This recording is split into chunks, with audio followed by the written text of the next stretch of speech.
This shop looks popular today. Wonder what the occasion is.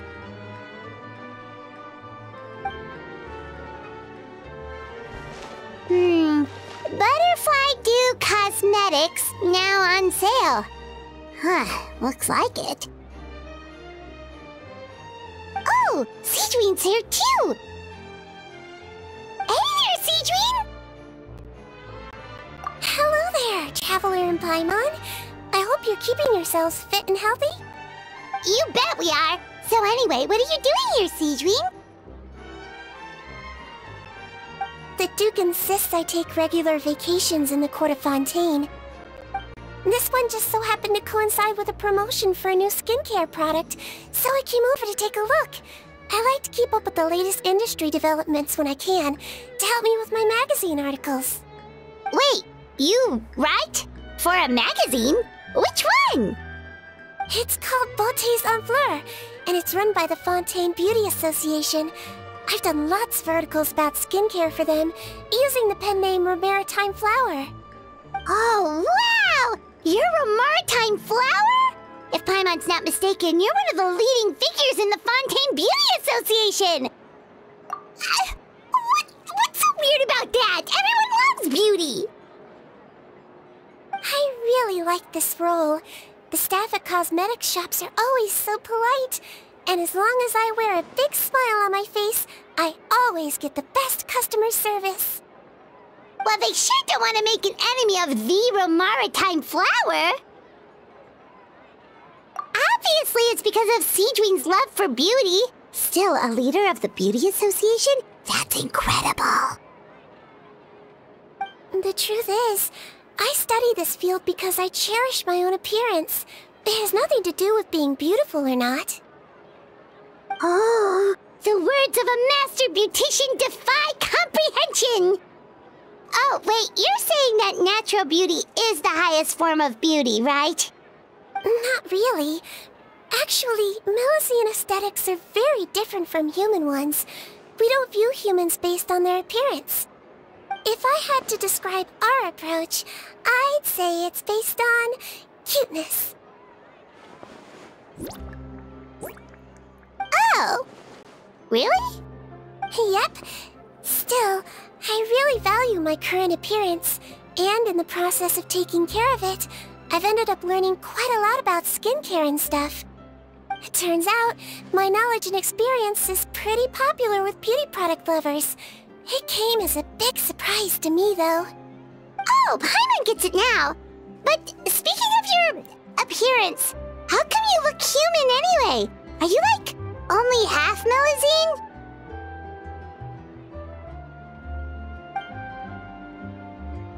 Ooh, wait, sorry.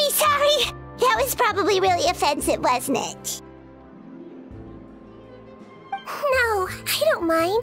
I'm not mixed, though. I made a decision to turn myself into this form a very long time ago. If you're interested, I could tell you the story. A shape-shifting story? Oh, heck yeah, of course we're interested!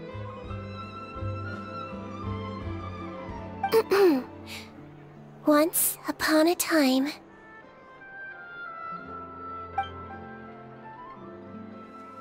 Long ago, humans rejected Melusines, and Melusines feared humans. There was one Melusine who became fascinated with human medicine, but no human wanted her help. And there was one girl who liked Melusines, so no humans would make friends with her. So, the Melusine became the girl's friend, and the girl became the Melusine's patient. Your checkup's all done. You're still in perfect health. Thank you, Dr. Melusine. In this game of doctor and patient, a friendship was born. Then, one day, the girl fell ill. The Melusine was the only doctor to arrive on time, but the adults sent her away. Scram! Melusines can't be trusted! So just because I'm not human, I can't save my best friend? In desperation, the Melazine approached the frightening witch. She begged and begged until she got a reply. If you take this potion, concocted of sin, you will gain a human face and grow human limbs. But then, you will lose everything that attracted this friend of yours to you in the first place. Can you accept that? The Melazine did not hesitate for very long.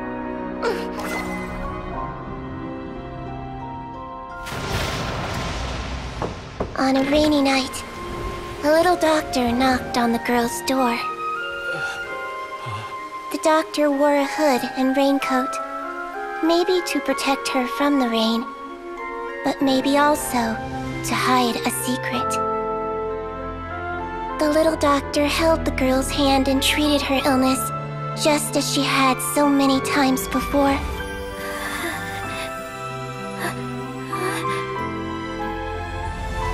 Dawn came, and the little girl's condition improved. But the little doctor was long gone, for she knew her friend would never recognize her again. And so, since then, I've lived my life in human form. Most people who know me just think I was born this way. Ooh. A witch? A potion? Why does this sound like a fairy tale? Trust me, it's a true story. Must be the way you told it then. It just sounds so...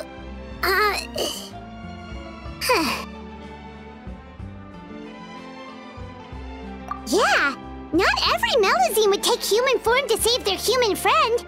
That must have been a huge decision. Treating patients is a doctor's duty. We must always find a way, even when the going gets tough. Ugh. It's so crazy that they turned you away just because you were a Melazine, especially when their daughter was so sick. Well, sometimes appearance can be a real barrier. But that was a long time ago. I like how I look now anyway.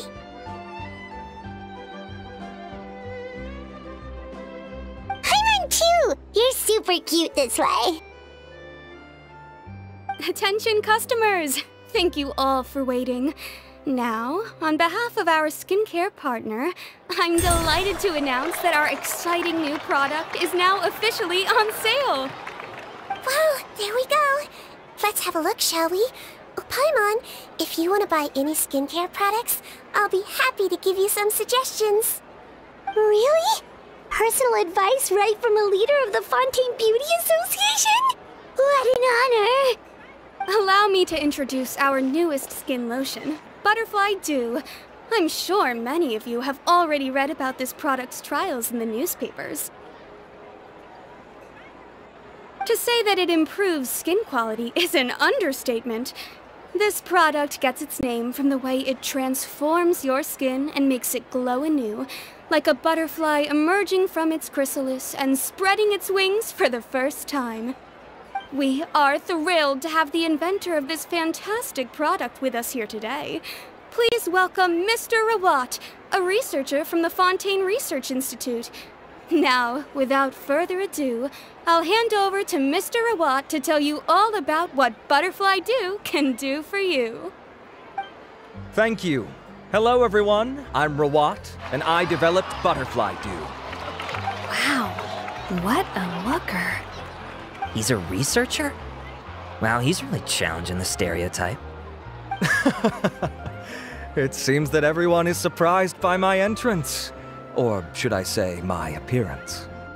I'm well aware that researchers are generally better known for their brains than their dashing good looks.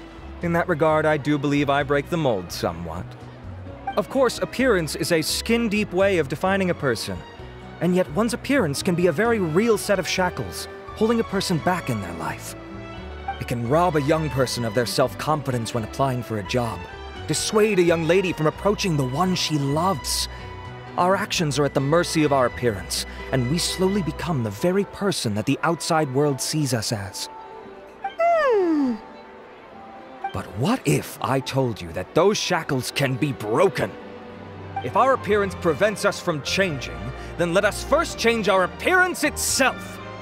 Wash away moles, birthmarks, and wrinkles, and they can no longer rob us of our confidence. Replace them with luster and radiance, and we shall never again hang our heads in shame. That is why Butterfly Dew exists. Its mission is to allow us to shed our pupae, undergo a complete metamorphosis, and embrace a new life.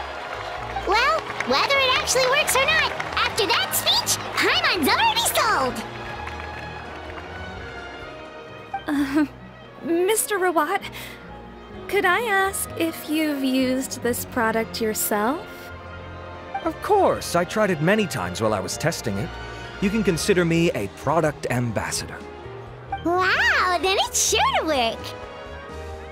Still, I don't expect to convince you just by blowing my own trumpet. So, could I get a volunteer from the audience to try it out? Oh, Paimon volunteers!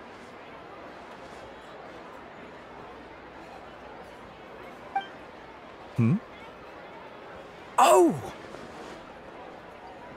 Ah, what an honor! It appears we have a giant of the Fontaine Beauty Association here with us. In that case, Miss Sigewinne, could we seek your most expert opinion on this product? Sure. Whoa, is that Romaritime flower? They say she's the pickiest user of skincare products in all of Fontaine. Here you go.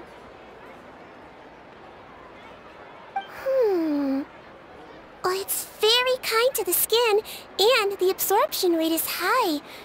Even for Fontaine, this is a first-rate product. Wow, now that's high praise! I'll take one. Any discounts? All right. Well, all that remains for me to say is, Butterfly Dew is now on sale!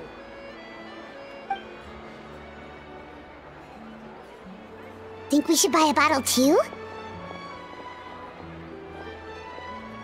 Huh, of course you bring up Mora. Fine, Paimon will pay out of her own pocket and even share it with you. There, does that sound fair?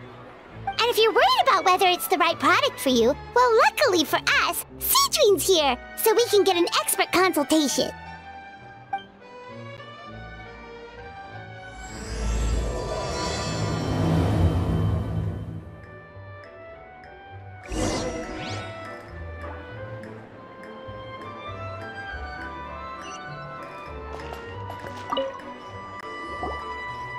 It's an honor to receive such high praise from you.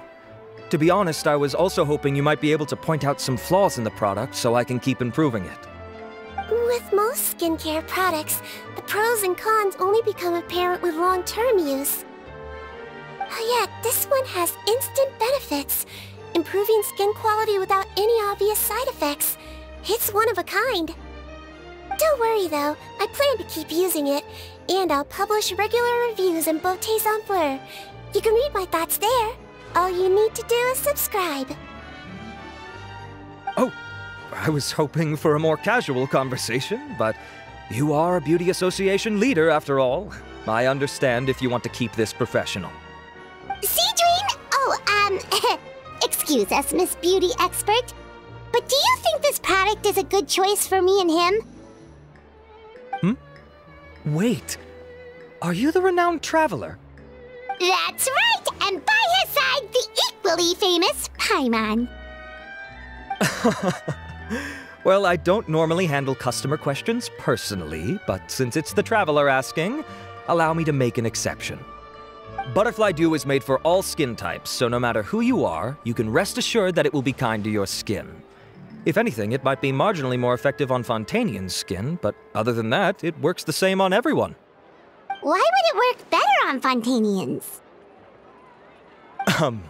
In the interests of protecting my trade secrets, I'm afraid I can't answer that, Miss Paimon.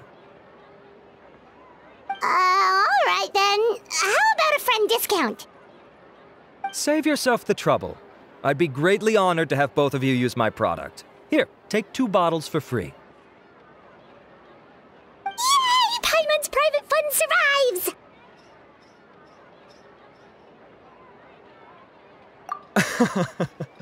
I can see why you might think that, but please don't misunderstand. This gift is simply a token of my esteem. There's no business motivation behind it. To me, finding new customers for Butterfly Dew is about meeting kindred spirits, fellow admirers of physical beauty. I consider it a labor of love.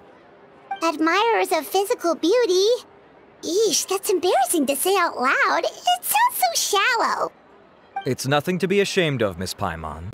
Most people claim to desire inner virtue, but it's still physical appearance that turns their heads. This is a fact of life. It's only natural for people to desire to become beautiful. And that's exactly what inspired me to choose this research direction in the first place. You're right. Everyone loves beauty, don't they? Look at the time. My apologies, but I have other things to attend to. I'll leave you with these 2 bottles of Butterfly Dew, and I look forward to seeing you again. Paimon, I'd say there's no need for you and the Traveler to use this product for now. Why? Is there a problem with it? The quality is fine. I just think there's room for improvement. I think I could add some ingredients to the mix to make it more effective. Really? Then why didn't you tell Rawat about that? Researchers are a very special breed of human. You can point out their flaws to their face and they won't mind very much. But if you tell them that someone else could do a better job, ooh, now that'll make them really upset. If I'd mentioned it, he probably wouldn't have given you those 2 bottles for free. Huh, fair enough, that makes sense. If you're interested in the more effective version, I can write up a list of ingredients for you.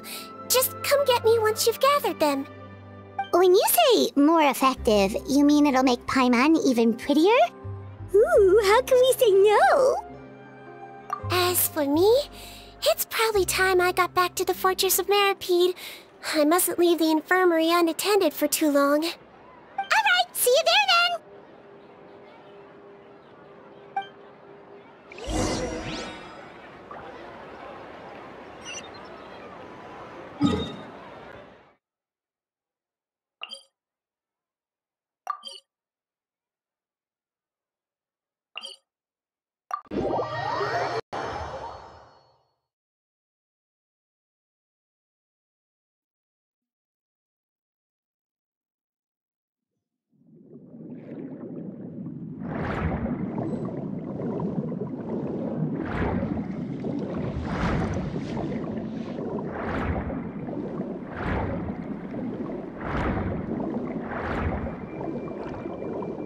Just up ahead, Traveler! The ingredients for Sigewinne should be nearby!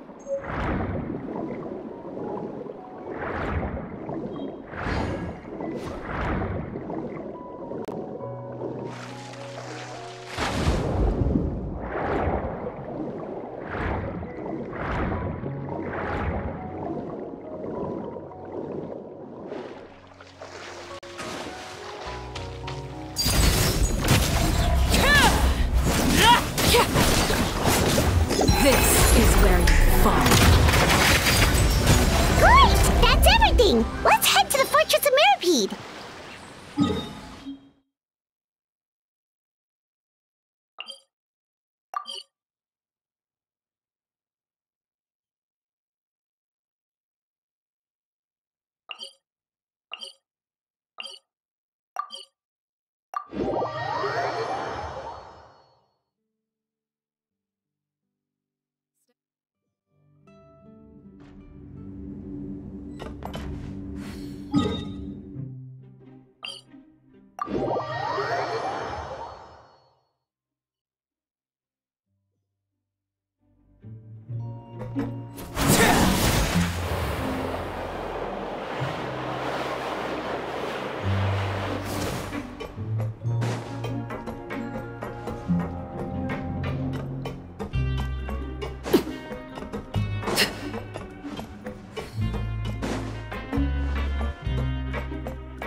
Whoa, the infirmary is packed!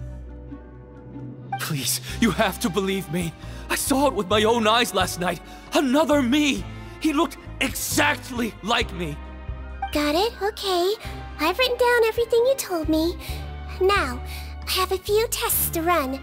Take a deep breath, and don't worry, it's nothing to be nervous about. First, which finger am I holding up? Your index finger, but I'm telling you, my mental state is fine. I'm not crazy. Very good. Now, on to the next.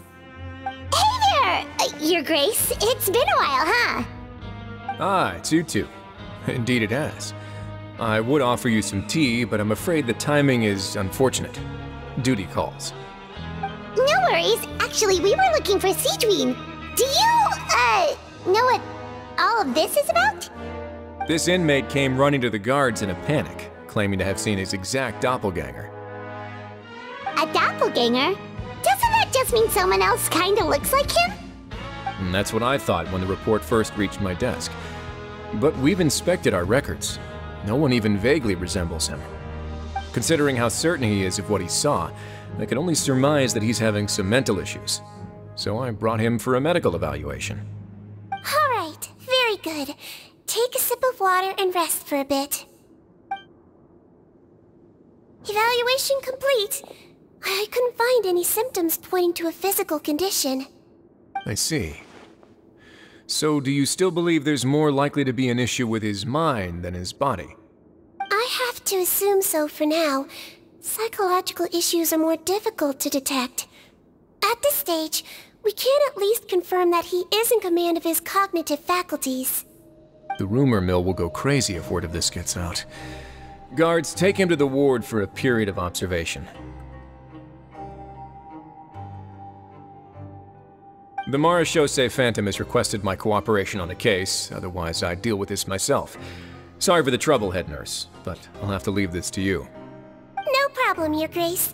I'll add him to my observation list. By the way, we have a couple of guests here who've made the trip just to see you. I imagine it must be important. You probably won't need to add them to your observation list, though. Oh, Traveler! Paimon, it's you! Hey there, Sigewinne! It's actually not that important, but... I'll be in my office if you desperately need me. Goodbye for now. Okay, bye-bye! So, Sigewinne... Would you mind waiting for just a moment? I have another patient to see. Just find an empty bed and take a seat. I won't be long. Oh, sure! Sigewinne, we've brought him. And he seems to have taken a turn for the worse again. Okay, don't panic. Let's start by sitting him down here. Paimon had no idea how busy it can get for Sigewinne. Maybe now's not the time to ask for her help with skincare. Good point. Besides, it might actually be interesting to observe her at work. Well, this could hurt, so I suggest you take a deep breath first. Did his face melt? What happened to him? It's anyone's guess. His face melted off shortly after arriving at the fortress. But since he's a serious offender, he can't be allowed out for medical treatment. Best we can do for now is ask the head nurse to give him something to manage the symptoms. Oh, this is gonna be awkward. We still need to bring him to the Marechaussee Phantom for questioning. What if he scares them half to death? Will that be our fault? The Marechaussee Phantom? Does this have something to do with the case Risley's dealing with? Yep, it was a huge case. They bagged a few dozen crooks in one fell swoop. And this guy's the baddest apple of the bunch. He harmed countless people. And now, it looks like it's all finally catching up with him. You done gawking? Not yet. I need to check the severity of your ulcers to decide the right dosage. Don't worry. We Melazines have a very different sense of aesthetics from humans. To me, he just looked like a little kitty with slightly scruffy fur, but still just as cute. Don't patronize me. Do I look like a kid to you? Just give me the meds and let me out of here. I already missed my cell. Hey! Hey, lose the attitude. You dare talk back to our head nurse like that again, your days are numbered. Oh, it's fine. Okay, I'm going to apply the medication now. Tell me if it hurts, alright? Look how nice Sigewinne's being. And he still talks to her like that? What a nasty piece of work. Can I leave now? Wow, not a peep. What a brave little guy. Thank you, Sigewinne. And I apologize for the trouble. So, Traveler, Paimon, did you bring the ingredients? We did, but we don't want to interfere or anything. You're busy saving lives here. Oh, don't be silly. I agreed to it, didn't I? Just hand me the ingredients, and I'll make some time to whip it into the improved version for you. Take a rest here if you want. Or, if you're not tired, I hear they're holding a new pancreation tournament in the administration area. Or alternatively, is there anything we could help you with, Sigewinne? That's right! Let us help you out! It's the least we could do! Good point. Kind-hearted humans start to develop guilt if they accept free help from others. Don't worry. I'll take a look at my schedule. I'm sure I can find something to treat this condition. I gotta warn you though, it'll be tiring work. So I suggest you take a break first, then come back and see me when you're ready.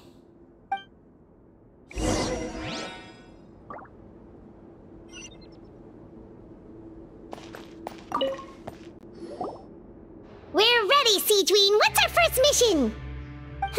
I found the perfect job for the Traveler. First, I'd like you to lie down in this bed.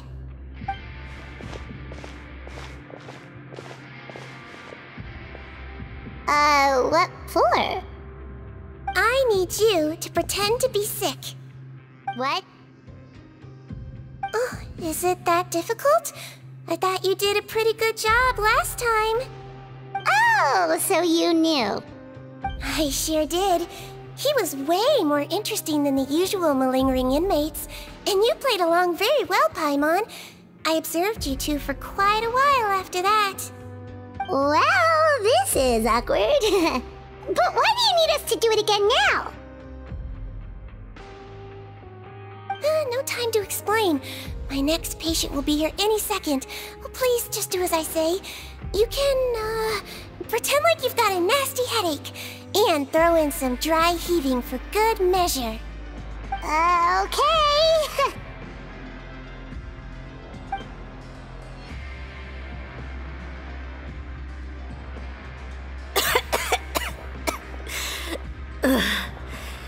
Hey, Doc, it's me. I'm only here because my mom won't stop pestering me about it. So annoying. Well, your mother has enough on her plate with a busy job. Well, the last thing she needs is to worry about you being sick as well. I know. I shouldn't treat the place like a playground. Shouldn't go swimming in the lower levels where we join up with the sea, because it'll give me a cold and distract her from her work. I thought I'd be able to have some fun here at the fortress for a few days, but it's always, don't do this and don't do that.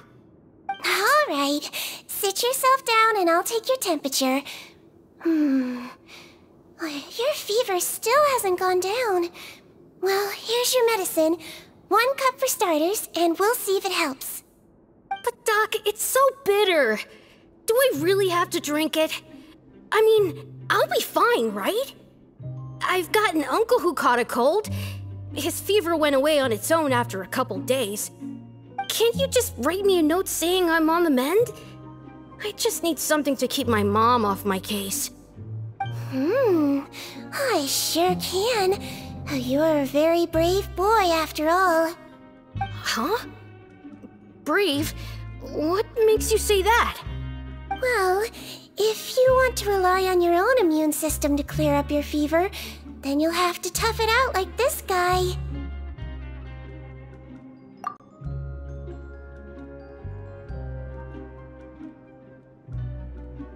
Hang in there, Traveler! Are you gonna puke? Paimon can get you a paper bag! Huh? As long as you're tough enough to get through the nausea and dizziness caused by the high fever, you'll be right as rain after just a few days' rest. And if I'm not tough enough? Hey! Wake up! Wake up! Put it this way, at least you'll never have to see the doctor again, right? I think maybe I'll take that medicine after all, if that's okay. Oh, of course. Here, it's still warm. It's so bitter. All done. Great job, you two. That kid really doesn't know what's good for him. His mother's a guard here. She's been working back-to-back shifts lately, but unfortunately his father's away on a business trip right now. She had no choice but to bring her son here for the time being. He was quite happy at first. He seemed to think that the Fortress of Meropide would be all fun and games. So you made us put on that act just to scare a kid into taking his medicine? That's a pretty sneaky trick. Seems like there's a whole side to Sigewinne we never knew about. It's a technique I learned from my teacher. Oh, you had a teacher? Was she a Melusine doctor too? She was human. She passed away a long time ago. Oh, sorry. No, it's fine. I really liked my teacher, so it's always nice when I get to talk about her with other people. She was a traveling doctor, and since she didn't have a clinic, she'd go out and visit her patients wherever they were. Dealing with the badly behaved ones was her specialty. She used to say, if you can scare the little brats into taking their medicine, you won't have to hear them wailing and screeching when their condition gets worse.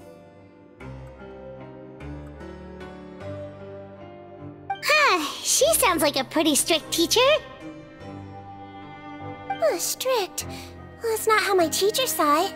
She thought of herself as terrifying to kids. Strange way for a doctor to describe themselves. Now Paimon's curious to know what she looked like. As it happens, I actually have a picture of her.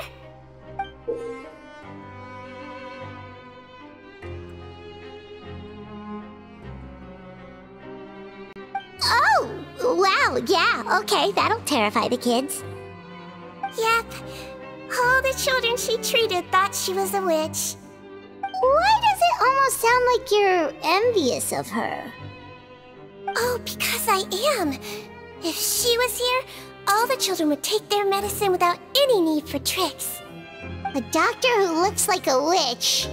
True, they wouldn't dare try anything funny with her around. Oh, me, on the other hand, it's hopeless. Children aren't afraid of me at all. That's actually a good thing, you know? Oh, my next patient should be arriving now. Would you mind lending me a hand again? Sure thing! On to the next mission!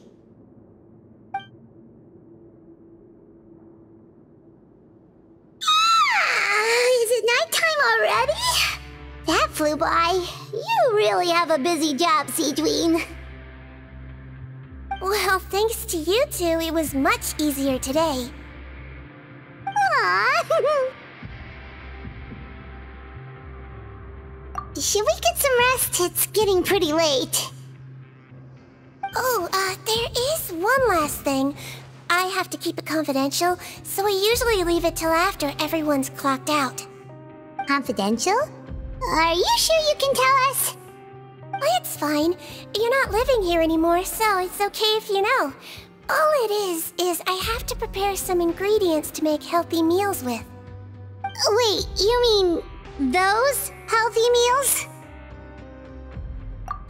My patients refuse to eat any healthy meals I prepare in front of them, so I have to prep the ingredients in secret, then let the chef at the Coupon cafeteria handle the rest.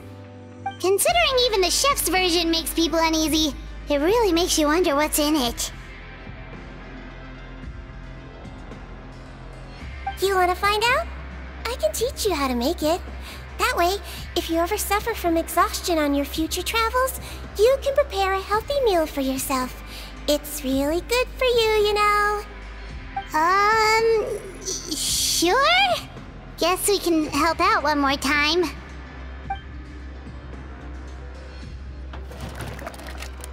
The ingredients are ready. Now, put them on the table and add them in the order I tell you. First, we add this special slime condensate, stir it thoroughly, then pour it in. Oh, see that? It adds elasticity and looks just like tasty jelly, doesn't it? Yeah, it really does. Until you remember it's slime condensate. Next up, xenochromatic crystals. You want to crush them up into a fine powder, like powdered sugar. Wait, are those from Fontimer aberrants? Are you sure they're edible? Finally, Wu needs some high-protein meat. Frogs are an excellent choice. You just need to clean their innards, and then you're left with some lovely, tender meat. Oh! Frogs. And we're done. All that's left now is to pack them into lunch boxes and hand them to Walsey. Yesterday in the production zone, I noticed an inmate who's been working for 2 days straight. That means it's a healthy meal for him tomorrow. Sigewinne really does have the inmate's best interests at heart.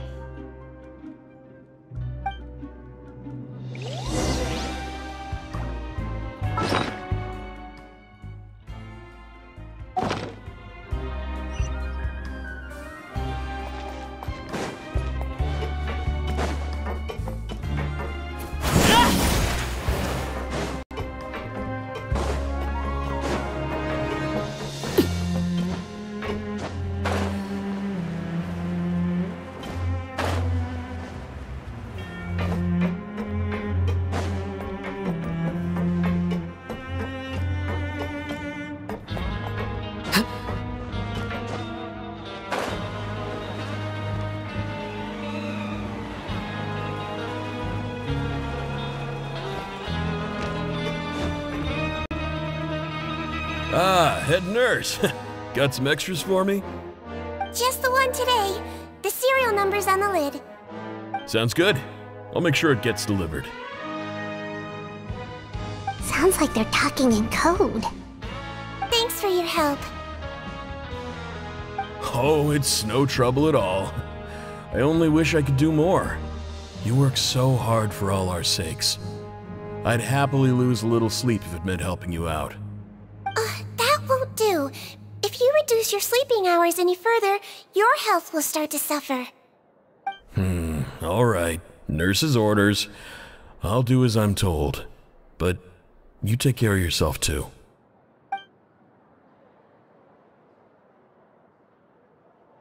Well, I'm done with work for today. Thanks for helping out, you two. Seems like the guards and staff here have a lot of respect for you, Sigewinne. In just one day of helping you with your work, it feels like we've done a lot for the fortress. Head nurse, please, wait. I'm sorry to disturb you this late at night, but I think you'll agree, this is urgent. Okay, just relax and catch your breath. What's the matter? The guard at the observation ward, Odilon, he told me to pass on a message to you. One of the inmates there, the guy suffering from possible hallucinations, well, he seems to have made a sudden recovery, and now he wants to apply for permission to leave the ward. Huh? Already? You were right to tell me. I'll have to examine him and make sure he's well before we discharge him. Looks like we've got one job as medical assistants left. We'll come with you.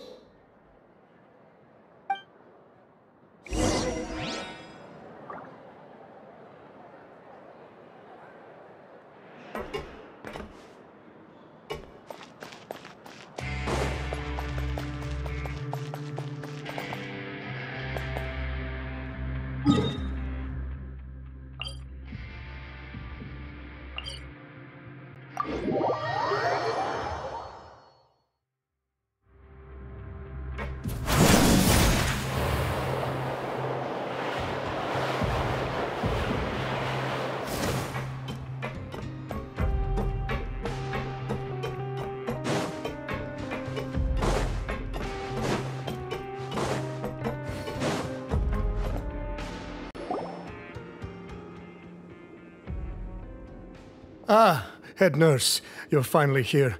I'm so sorry for all the trouble I've caused you, but I believe I've now made a full recovery. After giving it some thought, I'm sure that I was probably just seeing things. Stress-related, I imagine. I'd been working long hours, so I definitely wasn't in the best state of mind.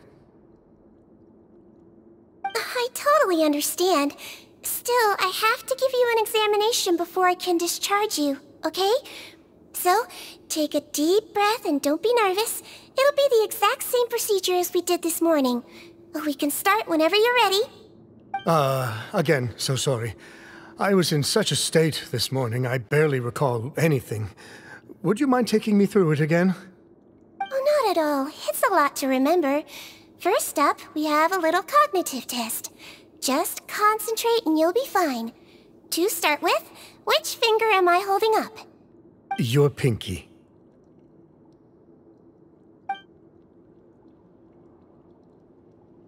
Alright, all indicators seem normal. So it was a stress-induced hallucination after all? Well, we've certainly had previous cases of mental illness caused by overwork, which is why I carefully observe everyone in the production zone. I wonder how I managed to miss the signs this time. Please, head nurse, you shouldn't blame yourself. I'm just still adapting, that's all. Pushed myself too hard, and I guess I couldn't take it. Thanks for looking after me. I'll be as good as new after a good night's sleep. And if you can give me the okay, I know I'll sleep better back in my good old dorm. It can be difficult to relax in an unfamiliar environment. Alright then, you can leave the ward. I suggest you take 2 days off to focus on your recovery. I'll take you off the observation list for now, so you're officially discharged. Great. I can't thank you enough, head nurse. Mr. Odilon, could you escort him back? Of course. I'm on guard duty in the administrative area tonight, so nothing will go wrong. You have my word.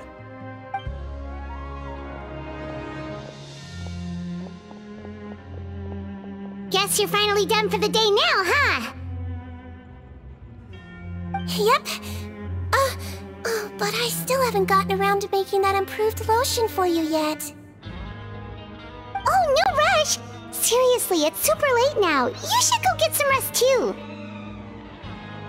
Well, tomorrow it is then. Good night, Traveler. Good night, Paimon. Hope you sleep well. Oh, don't you worry. We will. After a productive day of work, we're both gonna sleep like a log. Yeah, sleep tight, Sigewinne. See you tomorrow.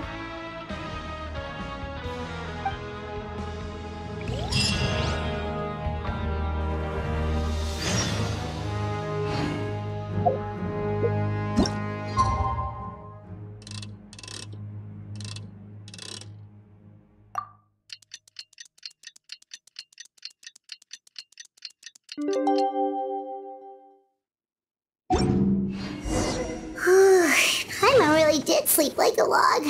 Let's go find Sigewinne.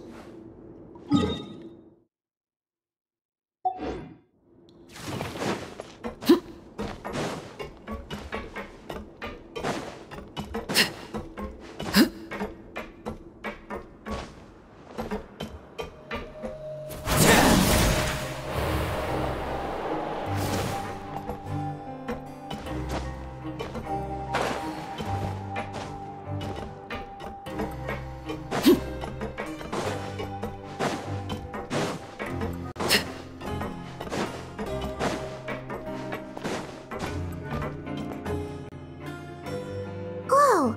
How is the infirmary even busier than yesterday? Good morning, Traveler and Paimon.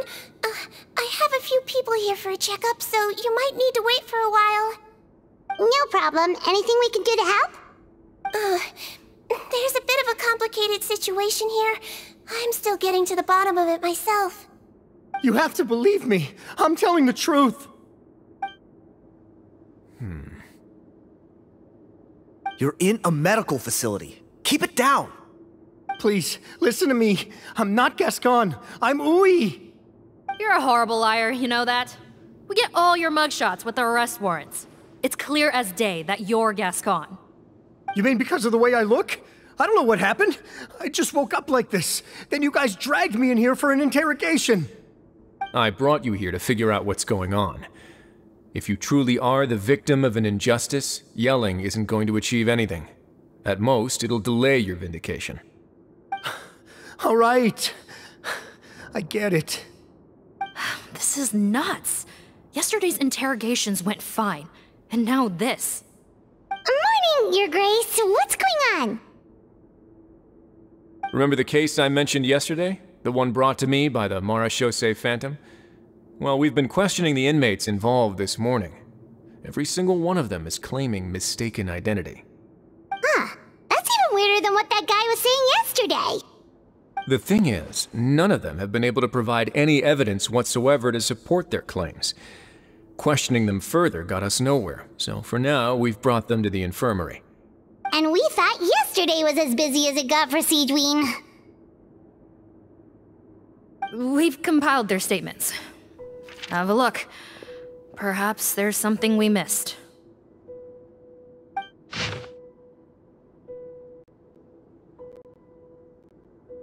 Wait. Release? Interesting. The inmates they spoke of in their statements appear to all be due for release today. I noticed that too. If that's their plan, they're underestimating us a little. Every serious offender claims that there's someone else who just so happens to be due for release today. And they're expecting us to go along with that. All the more reason to be cautious. Lumberzar, check the release list for today and make sure no one gets processed. We're gonna need an excuse, though. Just say we're out of forms, and that we're furiously printing more as we speak. I'm on it. It's conceivable that our group of serious offenders somehow found a way to switch places with inmates who are about to be released, so they can walk out right under our noses. We did consider that possibility. But I mean, just look at them. They match the warrants, period. How could there have been a switch? Only if they're dead ringers for the inmates due for release, I suppose. I gave you that name list yesterday to assist in your investigation. Did that help? Yes, the inmates' mugshots were attached to the list. The first thing I did was check for lookalikes, and I didn't find any. The only other thing that stands out to me is that their voices sound a little different today. But it's not exactly hard to put on a fake voice. Oh, really? What does our head nurse make of all of this? Give me a moment. I think I have a way to confirm whether there's been a switch. I know, it's not time to change your dressing yet, but please bear with me. Huh? Isn't that the guy from yesterday? This should be Honore. He has very severe facial ulcers, which require an operation in the hospital at the Court of Fontaine. I authorized him to leave the fortress for medical treatment under guarded escort. Yes, like I told you. I'm not Putton. I'm Honore. So there has been a swap. Well, I can see what happened in Potton's case, but how do you explain the other inmates? You're not telling me their souls switched bodies, are you? No, I believe it was their faces that got switched. The method is a bit like replacing a tooth. Take the bad tooth out, put a false one in. And actually, I think I can prove it to you. Traveler, Paimon, do you remember Eric from the other day? Yeah, sure do. Then you can be my witnesses. To start with, please fetch the inmate who claims to be Eric.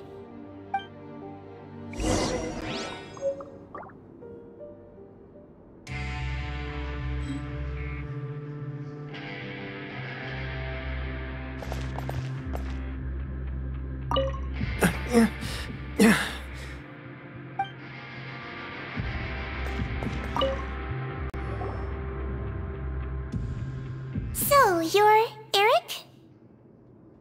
Yes, head nurse, it's me. You do believe me, right? I need to do another examination on you. Same procedure as yesterday. All right, it's the cognition test first, right? So I need to concentrate. Now, try to recall if you can. The last time we did this test, which finger did I hold up? I believe it was your index finger. But that means... Huh? So basically, last night, the Eric who said he saw another him suddenly recovered and applied to leave the observation ward. Sigewinne did another test before letting him leave, but that time, she held up her pinky finger. Huh? I don't know about any tests last night.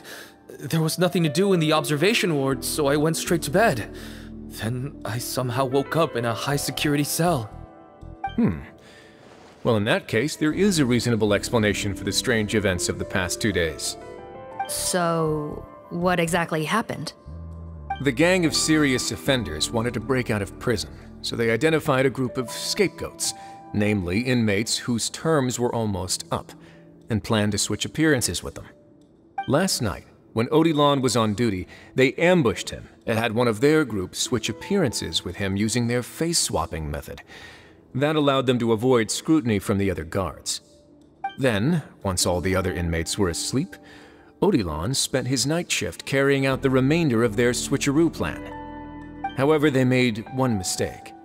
Henri changed his appearance to match Eric's earlier than he should have done, and ended up being spotted by the real Eric. Real Eric came to the guards for help, but we didn't know then what we know now, so we put it down to hallucination and sent him to the observation ward. However, since one of the gang members was posing as a guard, they simply changed real Eric's appearance and had their Eric take his place, muddying the waters even further. Right, because I put Eric on the observation list by then, and no inmates on that list can be processed for departure until I've discharged them.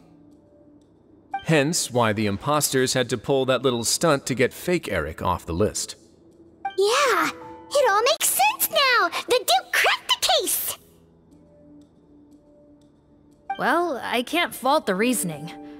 But I'm afraid that we ruled out the possibility of face switching very early on in this process. Criminals altering their facial appearance to commit crimes is nothing new. In fact, one of the explicit duties of the Melusines in the Marechaussee Phantom is to identify criminals in disguise. We carefully examined all the suspects, and there is no evidence that any means of disguise were used in this case. Huh. Well then, how do we explain all this? So far, it seems more likely that the gang stole documentation belonging to the inmates due for release, and are using that to commit identity fraud. Actually, there is a potion that can completely change someone's appearance. If they use that, even a Melusine wouldn't be able to detect it. A shape-shifting potion? Forgive me, head nurse, but this is the first time I'm hearing about it.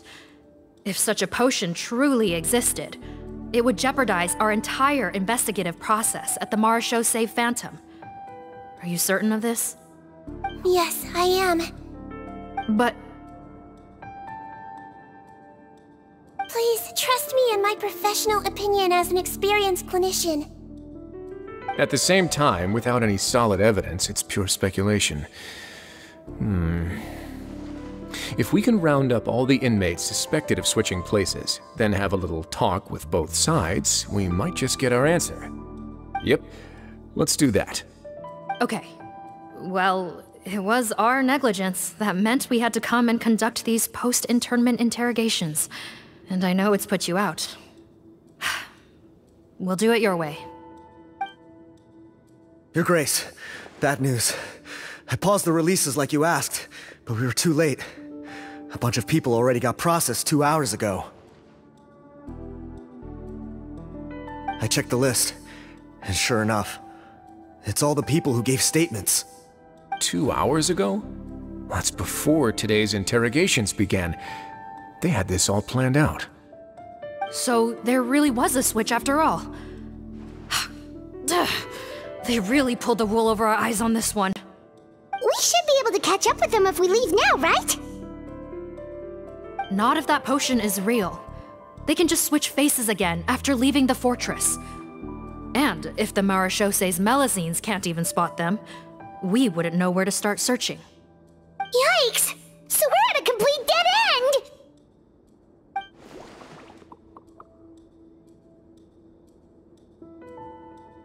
Well, technically there is one more lead we could follow up on. We were only able to arrest this gang thanks to the help of a researcher from the Fontaine Research Institute. I believe his name is Rawat. Oh? Rawat? Isn't that the handsome guy we met at that skincare promotion? Handsome? Maybe from a human point of view. I just remember that he specialized in potions. One of the crimes this gang is charged with is the manufacture and sale of illicit drugs. According to Mr. Rawat, they appear to have stolen technology he developed through his research and used it in their operation.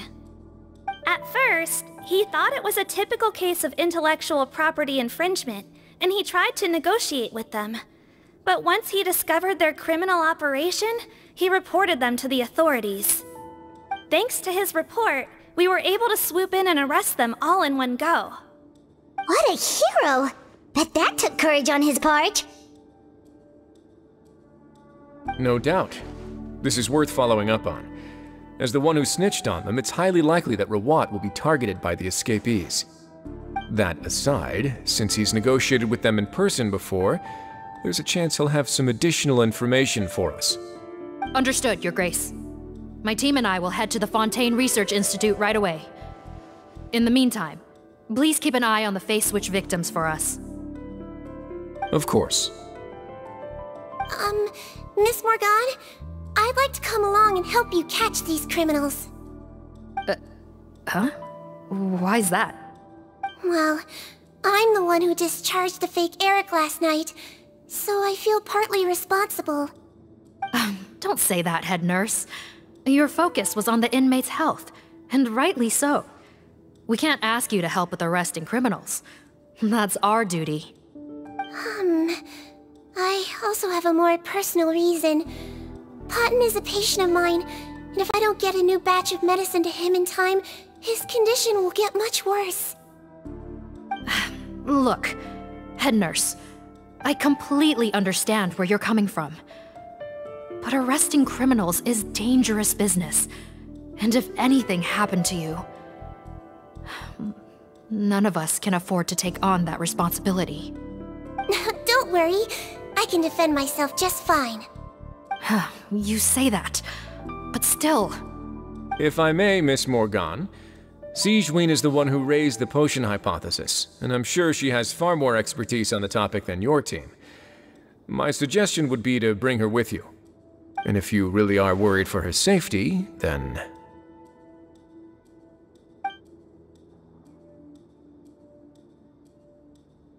Ah, there you go, right on cue. Knew I could count on you.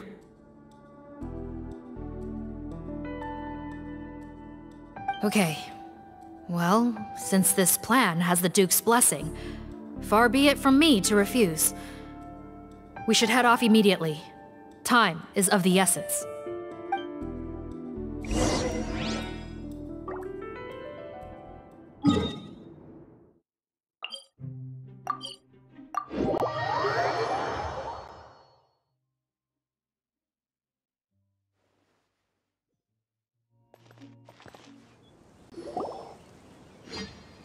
Greetings. Sorry to impose, but I'm afraid we're here on urgent business, and we're gonna need you to cooperate. The Marachaussées Phantom. Let me guess, you're investigating some more legal research? Not this time, no. We're looking for a researcher. Do you know where we might find Mr. Rawat?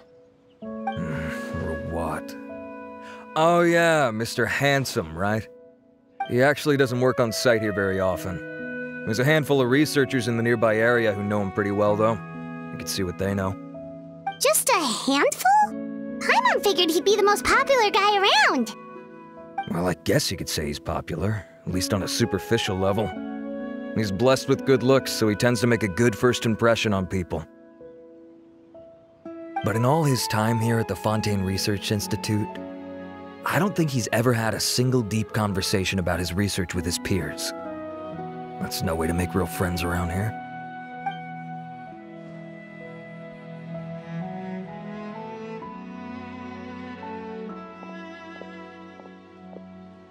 That's so weird.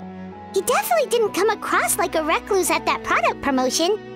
Oh, I don't find that weird at all. He definitely didn't strike me as the kind of guy who's good at making friends.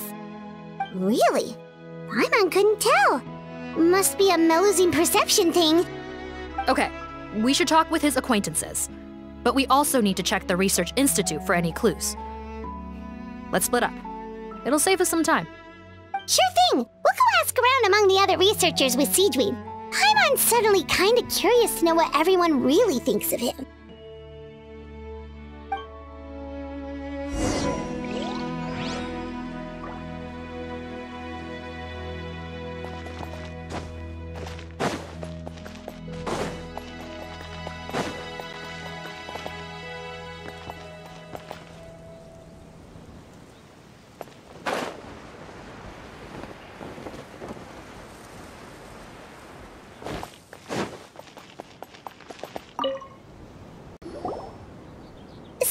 You, sir, but are you Bertram? Who's asking? Just some concerned citizens helping out the Marechaussee Phantom with an investigation. We'd like to ask you about Rawat's whereabouts, if that's okay. We're told the two of you are pretty close. Not anymore, we're not. Turns out we don't see eye to eye. Oh yeah? What happened? The thing about us researchers is, most of us do what we do for some sort of higher purpose. But not Rawat. All he cared about was how to commercialize his findings. He won't even let you work with him unless you sign a confidentiality agreement first. Also, he has better control over who gets which intellectual property rights. How are you supposed to get any meaningful research done working with a guy like that? Now that I've got my own technical solution for my compressor, I don't need to work with him anymore. So that's what Rawat is really like. We'd still like to know where to find him. Is that something you can help us with? Wait, you're... Yeah, I know you. You're the head nurse at the Fortress of Meripede. Alright, then I'm happy to help you if I can. I respect the work you do. Medicine serves the highest purpose of all the sciences. Wow, turns out Sigewinne's got some real clout. Thing is, I have no real way of knowing where he might be. I stopped working with him 2 months ago, and I've barely seen him since. But if you want my advice, I'd say go talk to the peddlers. There's a few he meets with every other day or so. Maybe they know where he's at. Peddlers? Yeah, back when I was working with him, I noticed he met with them quite often. Wouldn't surprise me if they were involved in some shady business together, because it seemed like they went out of their way to avoid discussing anything in my presence. The little I overheard was about manufacturing and selling pharmaceutical drugs. Like I said, he's all about the money. Drugs? Doesn't he work with skincare products? Do those count as drugs? Who knows? I never cared to find out. He's the Morag rubber, not me. Thank you. You've given us plenty to work with. Welcome. Goodbye. And may we both reach new heights in our scientific endeavors.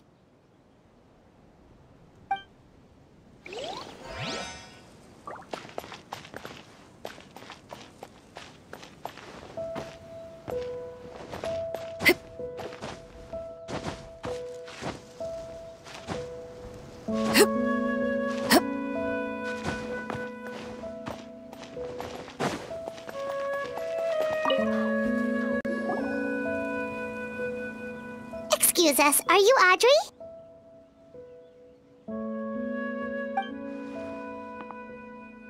That's me. What is it? Are you close friends with Rawat? We're trying to find out where he is.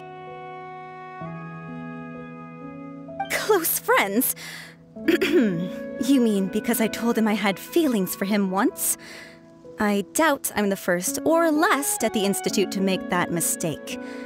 Why would you single me out as a close friend? I should have known, really. Men like him, they just enjoy being surrounded by fawning women. They're not interested in a serious relationship. Okay. We were just kind of wondering if you might know where we can find him. Why would I know where he's at? I barely know him, and he probably doesn't even remember me. Ugh, this is getting annoying. Shall we go ask someone else?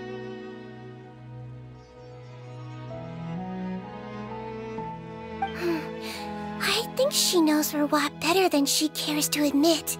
If we leave now, it might be a wasted opportunity. Maybe, but we're not going to get much out of her while she's in this state, are we? She's displaying symptoms common among people in love, if that's what you mean. But I know a cure. It's curable?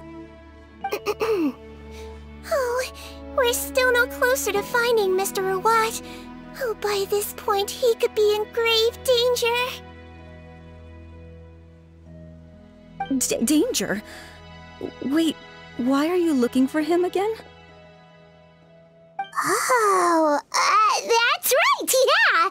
The Marechaussee Phantom said that he's been targeted by some pretty bad people. We need to make sure he's safe. What? How has this happened? He seemed fine when I last saw him, and that was only a couple of days ago. Just happened to run into him, of course. Oh, I see. Well, do you have any thoughts on where he might be right now? Okay, but this is purely out of concern for his safety. If he's not at the Institute, he might be at his mother's place. I heard she raised him alone, that they had it pretty tough financially, and these days she's housebound due to illness. He makes regular trips back home to check on her. Oh, okay. Do you know the address? Nope, sorry.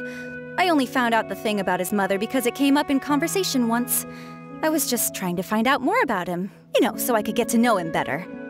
When I told him I had a crush on him, I offered to help him take care of his mother. And yeah, maybe that was a stupid idea, but did he really have to yell at me for it? It's like, fine, I can take no for an answer, but what's with the temper tantrum? Unbelievable. These guys only want to show you their charming, well-groomed exterior.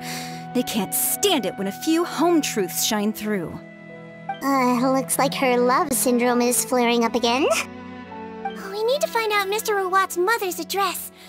Let's check with the Marechaussee officers when we regroup. Cool, sounds like a plan.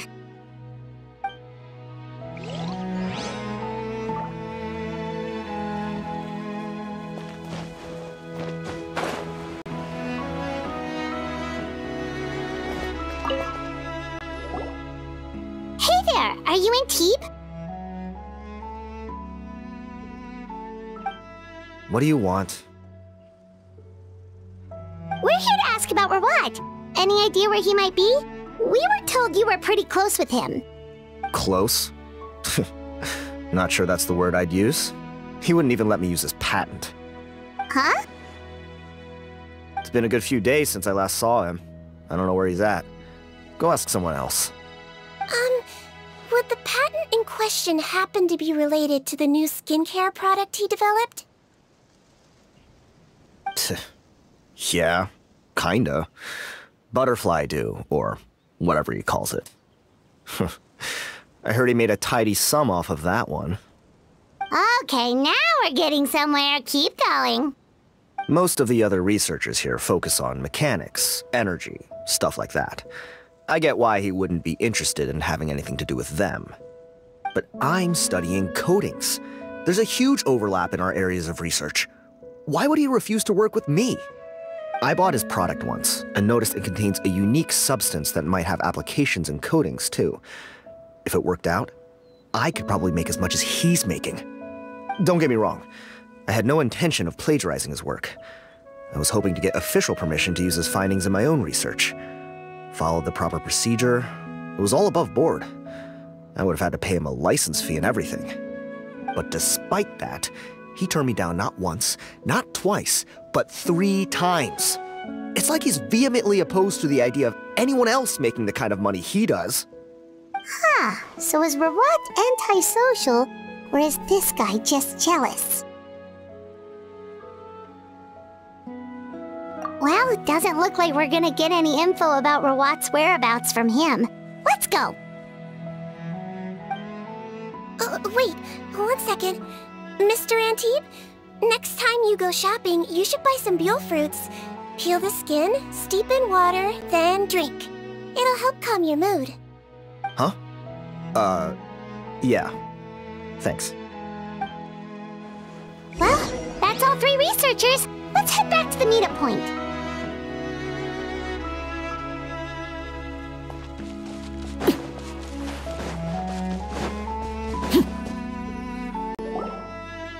You know, Hyman started out thinking Rawat was a handsome researcher with a friendly and cheerful personality. It's such a surprise to learn that his peers have a different impression of him. So, what's your view of him now, Paimon? A handsome researcher whose difficult upbringing turned him into a profit chaser with a chip on his shoulder? So your thoughts about his appearance haven't changed at all? Well, his looks are kind of a big deal, at least in Paimon's opinion. How does such a handsome guy end up being so antisocial? Even with his difficult family background, it just doesn't make any sense. You can't judge a person solely based on their appearance. Head nurse. Traveler. I assume you've spoken with the researchers. What did you find out? Bertram mentioned Rawat's involvement with some pharmaceutical merchants. Do you know if he's registered any pharmaceutical brands? Since he was a whistleblower on such a huge case, I ran a background check on him. I don't remember there being any brands under his name. How strange. If he was so focused on commercializing his research and averse to sharing his technology with others, why wouldn't he have registered his own brands? Maybe he and his business partners needed to avoid public scrutiny? You think he may have colluded with the gang? Well, the crime was manufacture and sale of drugs, and that would certainly be in his wheelhouse. We can't rule it out. Isn't that pretty unlikely, though? He was the one who blew the whistle on them! Most children who come to me with tooth decay have suffered pain for a long time already, but they'll still try to hide the fact that they eat too many sweets. Grown-ups and children aren't so different in that regard. If you say so. I saw him when he came to make his report, and I certainly didn't get the feeling that he was the type to collude with criminals. Perhaps it's more likely that they were coercing him. You mentioned that he comes from a poor family. So, it's possible that the criminals approached him asking for academic support, luring him in with the promise of riches. By the time he discovered who they really were, he was in too deep. They had leverage on him, so he was forced to keep working for them. I've seen it happen many times before. That does make a lot of sense. It would definitely explain why he was so unwilling to cooperate with his fellow researchers. No wonder he's so unsociable. He must be on edge all the time with a gang of crooks breathing down his neck. In that case, the situation could be worse than we thought. If Rawat was working with the escaped inmates, they're sure to know more about his whereabouts than us. Oh, there's a good chance they'll get to him before we do. Based on the information we've gathered so far, he was last seen 2 days ago.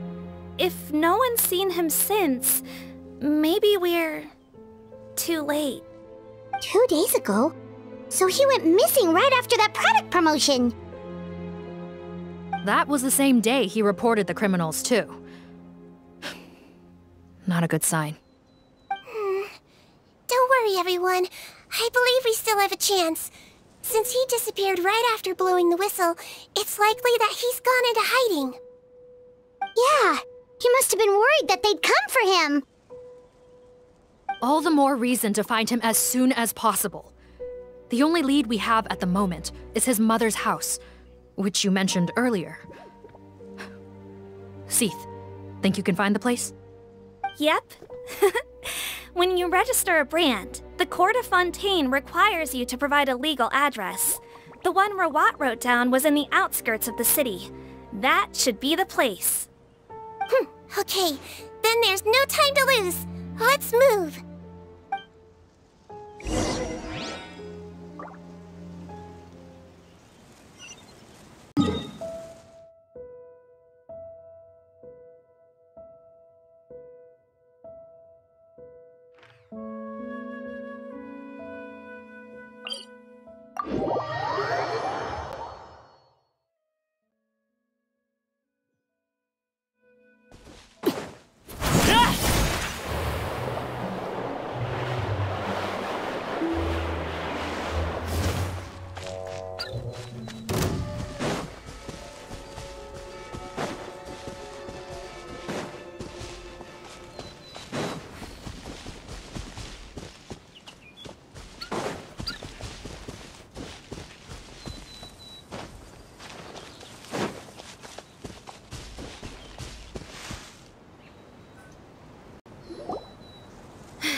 Right. This should be the house. I'm pretty sure this was the address. Okay. I'll knock.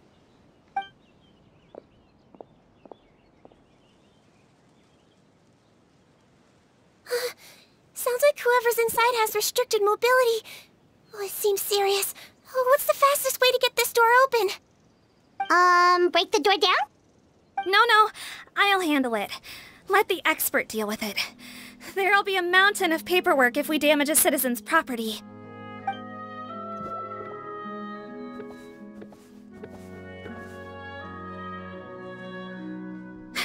Calm down.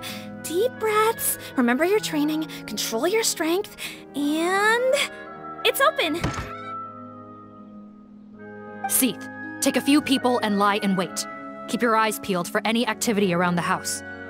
The Traveler, head nurse, and I will go inside.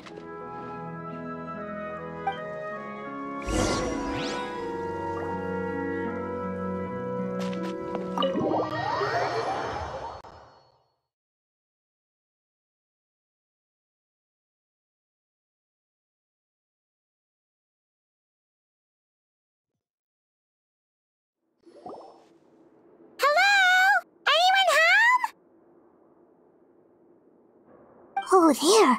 On the bed, there's an old lady. That's gotta be Rawat's mother, right? She doesn't look like she's in any state to be answering our questions, though.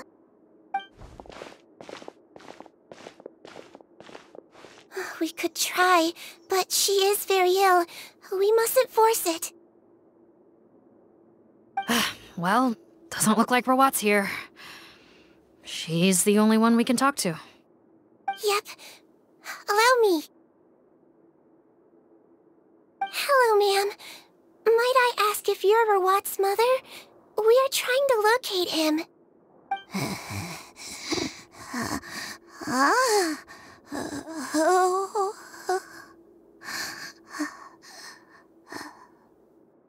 Hard of hearing, perhaps. Does anyone have a picture of Rawat? I have one here. I'd like to show you a photo, ma'am. Is this your son? Do you know where he is?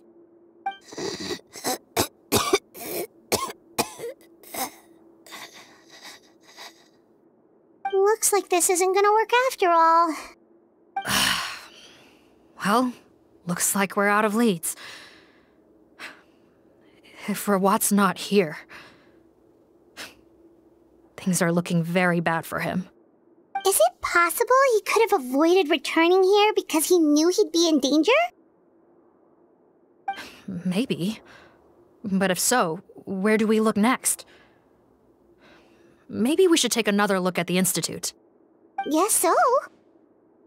I suggest we all return there now. We found a good amount of useful information the first time, but perhaps there's something we missed. This is our last hope. Sorry, officer, but could I stay here for a while? This patient requires some care. Of course. Traveler, stay with the head nurse. You're technically here as her assistant after all.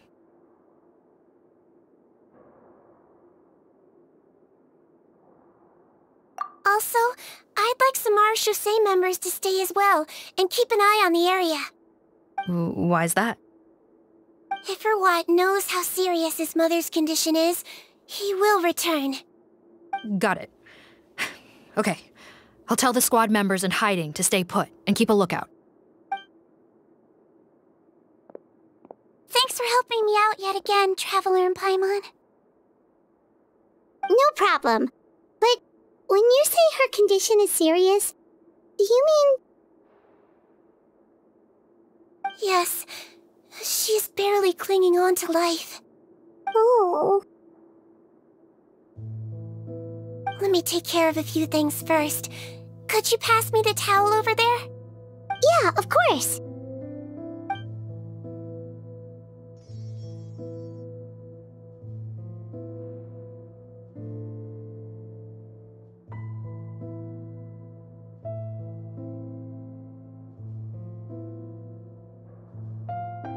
I can tell that her family has tried a lot of different treatment methods, including some very expensive medicines. Unfortunately, her condition is so multifaceted that a recovery looks all but impossible. Sigewinne, Paimon bets being a nurse must be pretty tough at times like this. Yes, it makes me a little sad. In a Melizine's eyes, a human's birth, aging, sickness, and death are as much a part of natural law as sunrise and sunset. But human medicine can defy that law to some extent. In that sense, it is a science of miracles. That is why I became fascinated with it in the first place. But it was only after I truly became a doctor that I realized miracles don't always happen. Even the greatest doctors cannot cure all diseases. Sigewinne... Well, don't worry about me, Paimon. A doctor's duty is not to cure all diseases, but to treat whatever ailments they can. At the very least, I can lower her fever. That way she'll suffer less, and she might even be able to see her son. Yeah, all the more reason to find Rawat as soon as possible, even if we don't catch those crooks.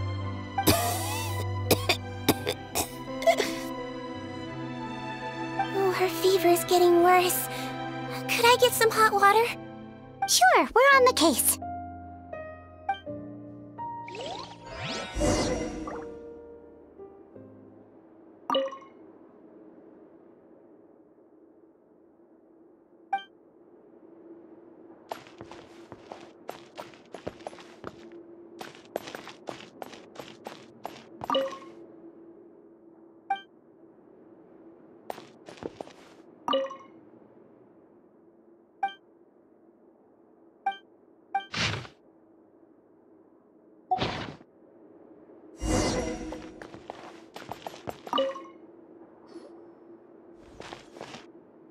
Found the hot water? Sure did. And look what else we found. Judging by this journal, it seems like Rawat has a private lab. There's a good chance he could be there right now. We gotta go tell Officer Morgan right away. Oh, that's great news. But hold on just a moment. The wet towel is ready. I'm giving you another injection. Are you feeling better now?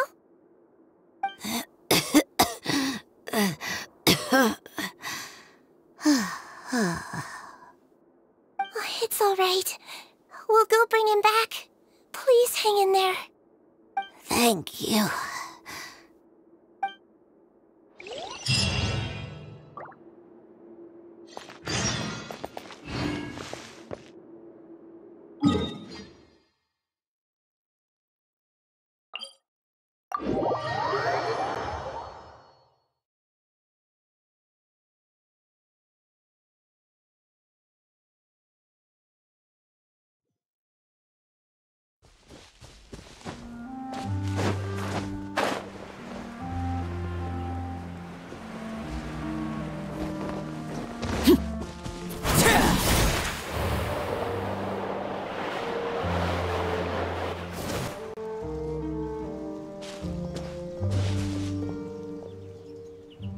It's Officer Morgan! They're already here!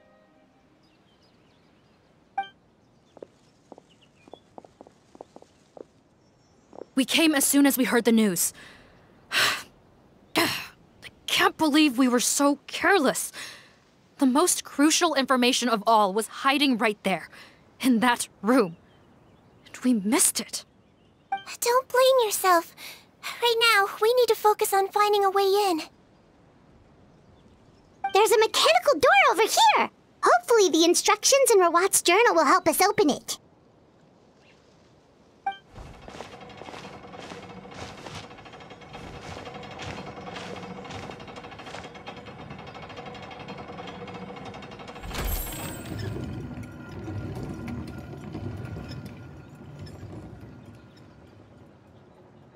It's open. Let's go in.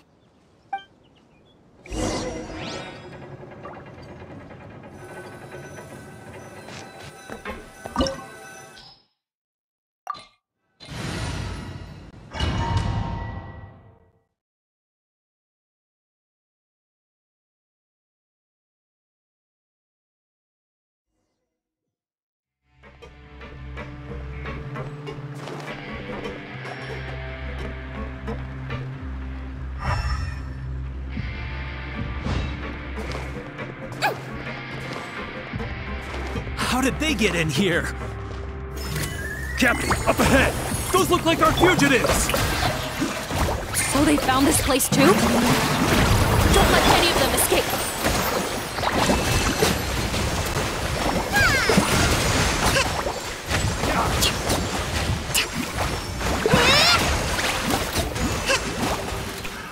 Another Proper send-off! From the Stina with love! Hey there! Coming at ya! Device my hammer.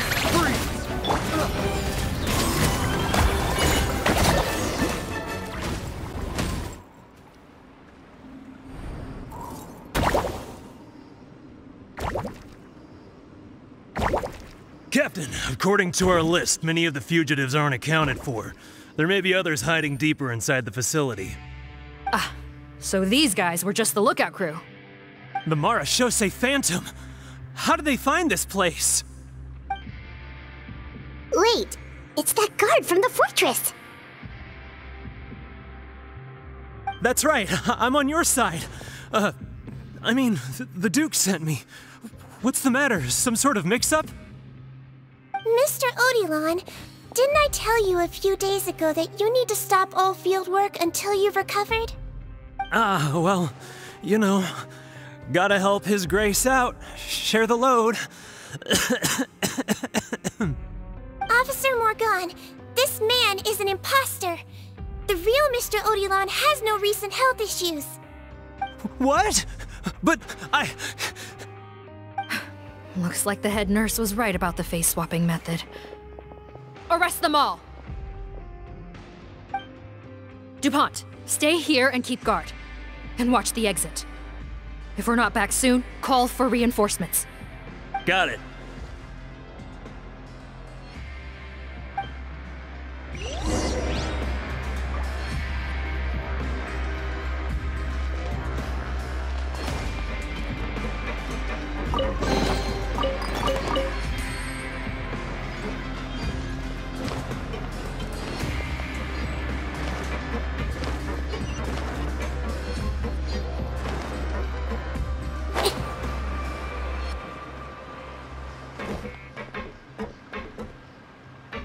Don't slip and fall!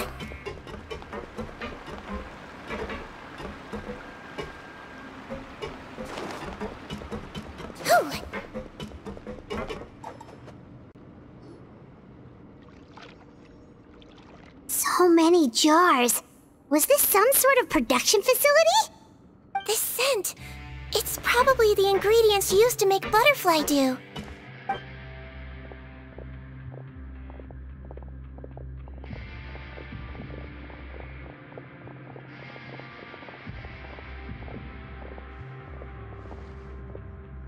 How come they're all empty? Did it sell so well that he ran out of supplies? How strange. Why would Rawat choose to manufacture a popular product like that in such a difficult-to-reach location? Given our suspicion that he may have been coerced into the illegal drug trade, I would have thought that any production facility we find here would be used for illicit purposes. Perhaps butterfly dew is itself an illegal drug. Do you have any evidence for that claim? No, just a guess. We need to find Rawat as soon as possible. He has all the answers we need. Understood. Well, let's not linger here. Let's go. Come on.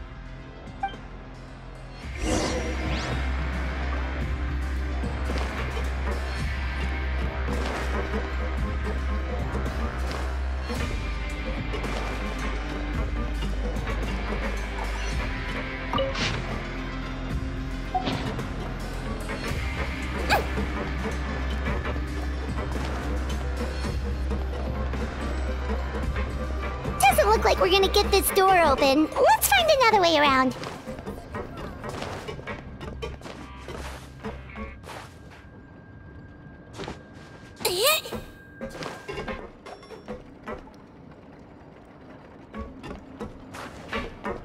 This one's closed too.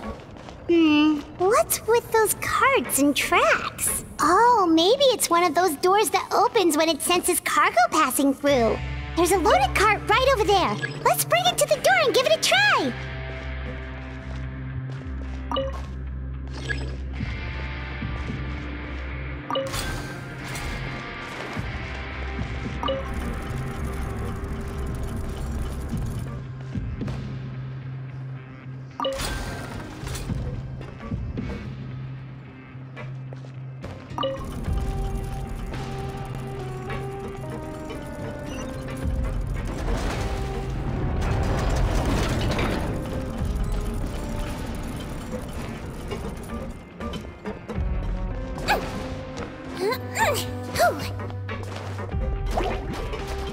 Let's see. Shower me with grip. Coming at ya. Watch out. Fire! Well, with rocks.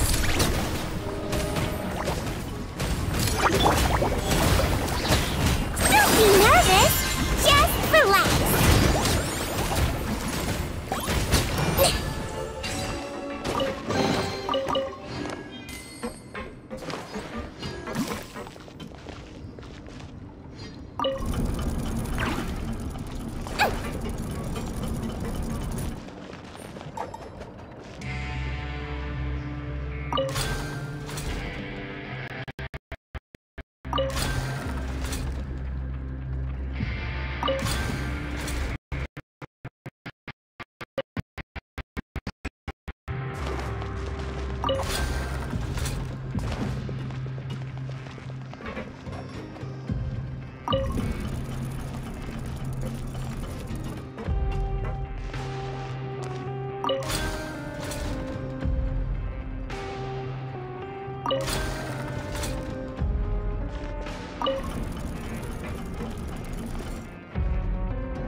This room's much smaller than the others. Judging by the implements on the table, this looks like a potion-making lab. Head nurse! Over here!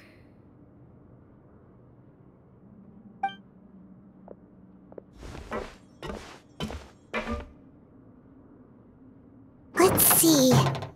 Huh? Rawat's clothes. Why would he change here? Perhaps they stripped him down, left the clothes behind, and disposed of him somewhere else? Yikes, Sigewinne, where did that come from? Oh, what a tragic way to go. Especially with such a bright future ahead of him.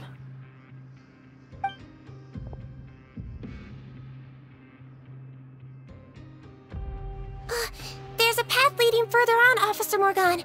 Let's keep up the pace.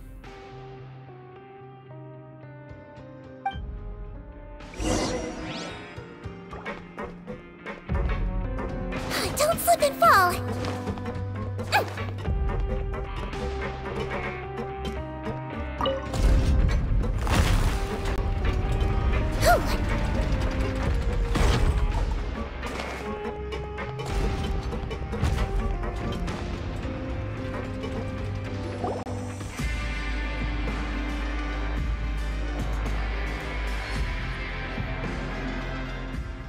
Shh! There's a whole bunch of people in there!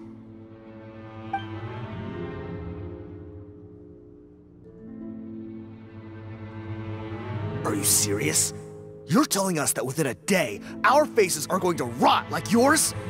Fontanian physiology changed dramatically after that great flood, and it's not as compatible with this face-changing solution as before. The side effects are as you can see. Why didn't you say anything before we all used it? Look, my plan got you all out of prison, didn't it? You'd have much bigger problems to worry about right now if the Marechaussee Phantom found out about your other crimes. Consider an ugly mug getting off lightly. Ugh. You're just lucky we didn't leave you in there after you disappeared on us with no warning. We only let it slide because we're former partners. And now you have the gall to pull a stunt like this? Partners? Make no mistake, each of us is only looking out for himself. If you place too much trust in others, well, I'm afraid that's your problem. You hid things from me too. Remember how you each had a spare potion? You kept quiet about it until we planned the prison break? Oh, and you didn't have a secret spare? Then do you want to explain how you melted your face off before all this? Guys, that's enough. Calm down. It is what it is. Arguing won't change anything. What's the plan, Parton? I'm assuming you brought us here for a reason? There is no plan. We followed him here on the promise of more juice, but it turns out there ain't a drop here. Besides, what does it matter now anyway? He already said, even if we did get our hands on more of that stuff, switching faces again solves nothing. They're still gonna melt off eventually. I said enough arguing! Parton, tell us the plan. The most practical solution is to continue using the potion. Keep switching to a new face before the ulcers can start forming. Are you kidding me? This stuff was hard enough to get a hold of even when we had a supply. Now you're asking us to use it like skin lotion, after the flood all but wiped the supply out?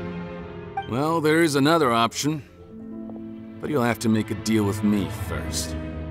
Okay, now we're talking. What's the deal? I have a document I took from that researcher that details how to make a replacement. Just give me one bottle of the undiluted fluid, and I'll get to work. What's the problem? I thought you always kept reserves. Or do you really just have one spare bottle each? What do you think? That we were shipping them into the fortress of Meripede by the basket load? Well then, say hello to never showing your marred faces in public again. Ugh, I've heard enough! Get him! Let's see if that document even exists! Freeze! Marechaussee Phantom! What? Who let them in? Officer Morgan, before anything else, please find out Rawat's status. Rawat? I don't see him. Hand over the hostage now, if you want any chance of avoiding an extension to your sentences. Spare us your condescending attempts to coax us back to our cells. You think we're looking to negotiate? Rawat is dead. Parton? Arrest them all! Don't let anyone get away!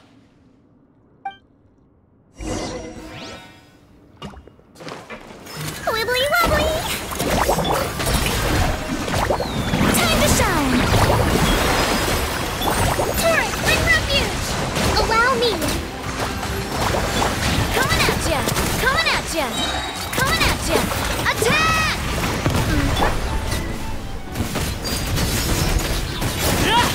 Everlasting as the moon! Transfixed! Let my name echo in song! Where'd that come from? Attack! I swear, it's for medical research! Calm down!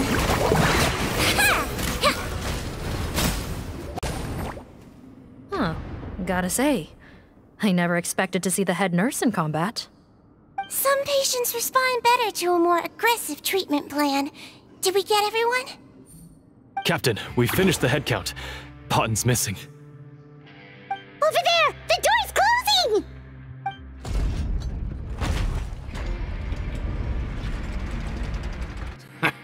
One group trying to arrest me, another trying to hunt me down. Good. I gotta kill two birds with one stone. How did he get up there? There must be a secret passage somewhere. Find it! Don't waste your energy. I already sealed it off. How naive. We have more people outside. If we're not back out by the agreed time, they'll come to our rescue. Well then, you'd better hope they get here in time.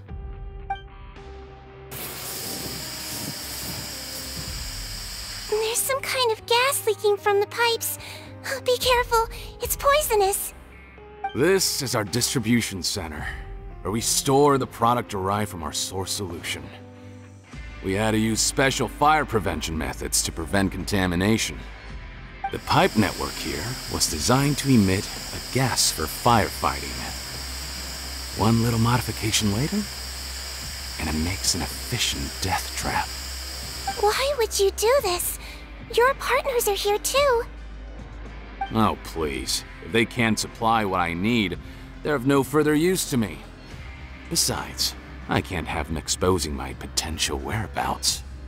He's a maniac! Come on, we gotta find a way to open that door! Go ahead, struggle in vain. Once the last of you croaks, no one will ever find me again. So long! Are you sure you're ready to leave, Potten? You haven't changed your dressing today. You can't cure my face, just give up. And what if I could? Nice try. You're just trying to stall me. Don't you worry about me. I'll find a way to cure my face once I get out of here. Oh, I doubt it. After all, Fontanians can no longer dissolve in primordial seawater. What the... How did you... The key component of the face-changing potion is the fluid left behind by dissolved Fontanians. It might look like ordinary water, but it has some unique elements in it. Before the flood, all Fontanians were oceanids, physiologically speaking. A potion made from that fluid could dissolve and reconstruct the face of a Fontanian in much the same way as hydroidolins change form. Theoretically, it could give someone any appearance they wished. But since the flood, Fontanians have become true humans. They can no longer provide the source material for this potion, nor reap its benefits. Are you saying this potion is made from Fontanians dissolved with primordial seawater? Then their crimes are far worse than I thought. How could you know all of this? No, wait. Of course! Well, well. So that's why you have a human appearance. It also means that I have a formula you're unaware of. The air's getting thicker. It's getting hard to breathe.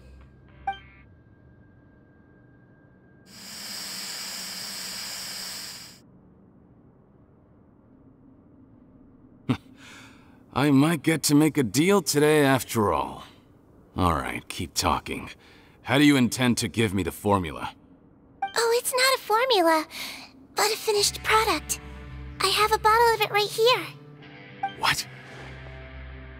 When I tried Rawat's skincare product, I noticed it had a certain special component in it. So I had my friends gather some other ingredients for me, And sure enough, a little experimenting later, I'd produced the potion. I'm guessing his skincare lotion contains the fruits of your joint research? Huh. Impressive guesswork. Yeah, we were his supplier for some of the raw ingredients. But it only contains a tiny amount of the active ingredient. The effect is minuscule compared to the undiluted fluid. Well, I found a way to reverse the dilution process, giving the skincare lotion a similar effect to the fluid it is derived from. That's impossible. If I tell you some of the ingredients, I think you can figure it out. First, you need to combine tainted hydrophantasm tissue with transoceanic pearls at a ratio of around 3 to 7. Tainted hydrophantasms and transoceanic pearls. I see. Can't believe I never thought of that. So, can we make a deal? Sounds good to me. There's a delivery pipeline beneath this window. Drop the potion in, and I'll release you all. Nope, not trusting you that easily. You're like those naughty kids who try to hide their illness. Open the sluice gate first, then I'll hand you the potion. Even if you're not bluffing, your potion won't cure my face permanently. You really think you have any leverage here? I'm not closing the valve this time. Clock's ticking. Fine, then I'll just stand here with the potion in my hand. And when I faint from the poison, I'll drop it and it'll be destroyed. No.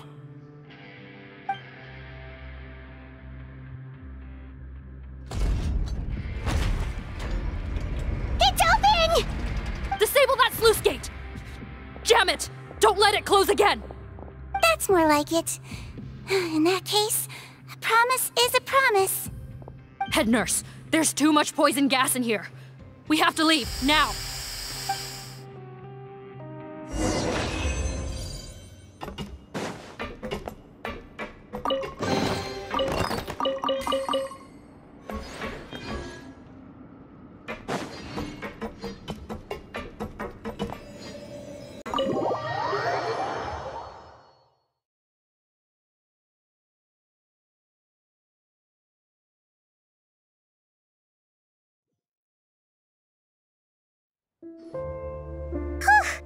That was too close. That button is a real nasty piece of work. Oh, don't be too quick to sit down. Moving around a little will help relieve the soreness. Same goes for you, Traveler. Oh, but Paimon, you should be fine, right? Flying fast is pretty tiring too, actually. Anyway, that's not important right now. Paimon's still shocked to learn that there's a whole criminal operation going on behind that skincare lotion. Shame I ended up giving the improved version to Potten after finally making it for you. I'll make you some more, I promise. No, please don't. Paimon doesn't want to use that stuff anymore. Still, it was a pretty good job that Paimon wanted to buy some in the first place, huh? It ended up saving everyone's lives. That's gotta count for something. Yeah, Paimon was just kidding. Head nurse, I've done a final head count of our team and the criminals. Everyone's here and doing fine. We're ready to escort the fugitives back to the fortress of Meripede. It's a shame that we didn't find Rawat. At this point, I'm afraid he's probably deceased. What a horrible bunch. Especially that Potten guy. If he had made good on that deal, we'd all be dead because of him. No, we wouldn't. I always keep a whole bunch of antidotes on me for emergencies, and one of them neutralizes that poison gas. We'd have been fine, even if you hadn't opened the gate. What? Then why did you give him the potion? If this is true, I must concur. Sorry to be blunt, but I think you made a bad decision by handing him that bottle. If he changes his appearance and flees Fontaine, it's unlikely that we'll ever find him. No matter how cooperative his accomplices are when we question them. No, you don't understand. I gave him the potion precisely so we could be sure where he'll go next. What do you mean? We gotta hurry. She won't last much longer.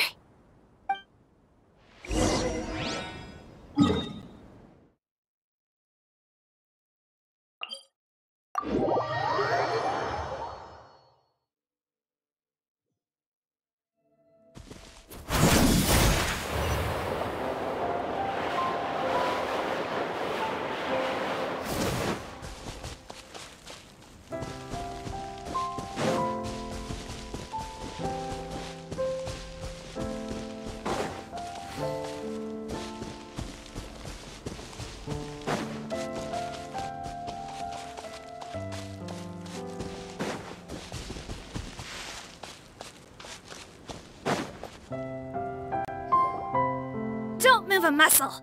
I might be short, but I pack a mean punch. Captain? You're just in time.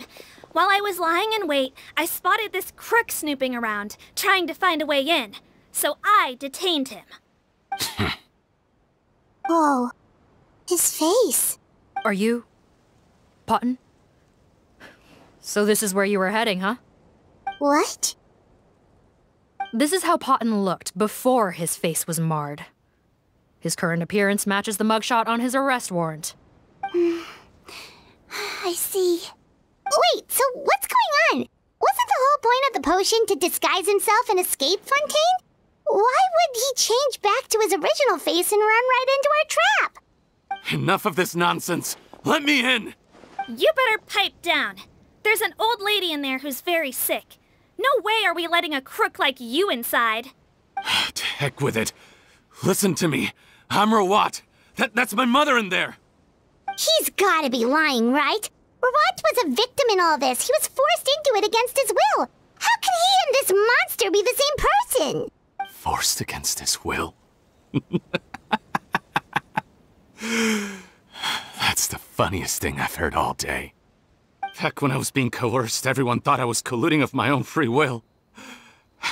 And then when I actually became a criminal in my own right, you all suddenly thought I must be under duress. Amazing what a difference a handsome face makes. Save us the speech. Explain yourself. You want an explanation? Fine. I'll tell it how it is. When I was just Potton, the whole world treated me with contempt. Ew. What do you want? Get away from me. Women despise me. Collaborate? You don't look like much of a researcher to me. My peers scorned me. Mr. Potton, was it? I'm most interested in your research. Consider my offer carefully. I doubt you'll find other investment opportunities. Only villains would work with me. You want out of the game? Forget about it. Turns out, I slipped up a little. Left your picture with some Marechaussee Phantom officers. Easy mistake to make. Now they've listed you as an accomplice and drawn up an arrest warrant. So I suggest you put any thoughts of running away to rest. If you get caught by the guards for being in the synth business, you ain't ever seeing the light of day again.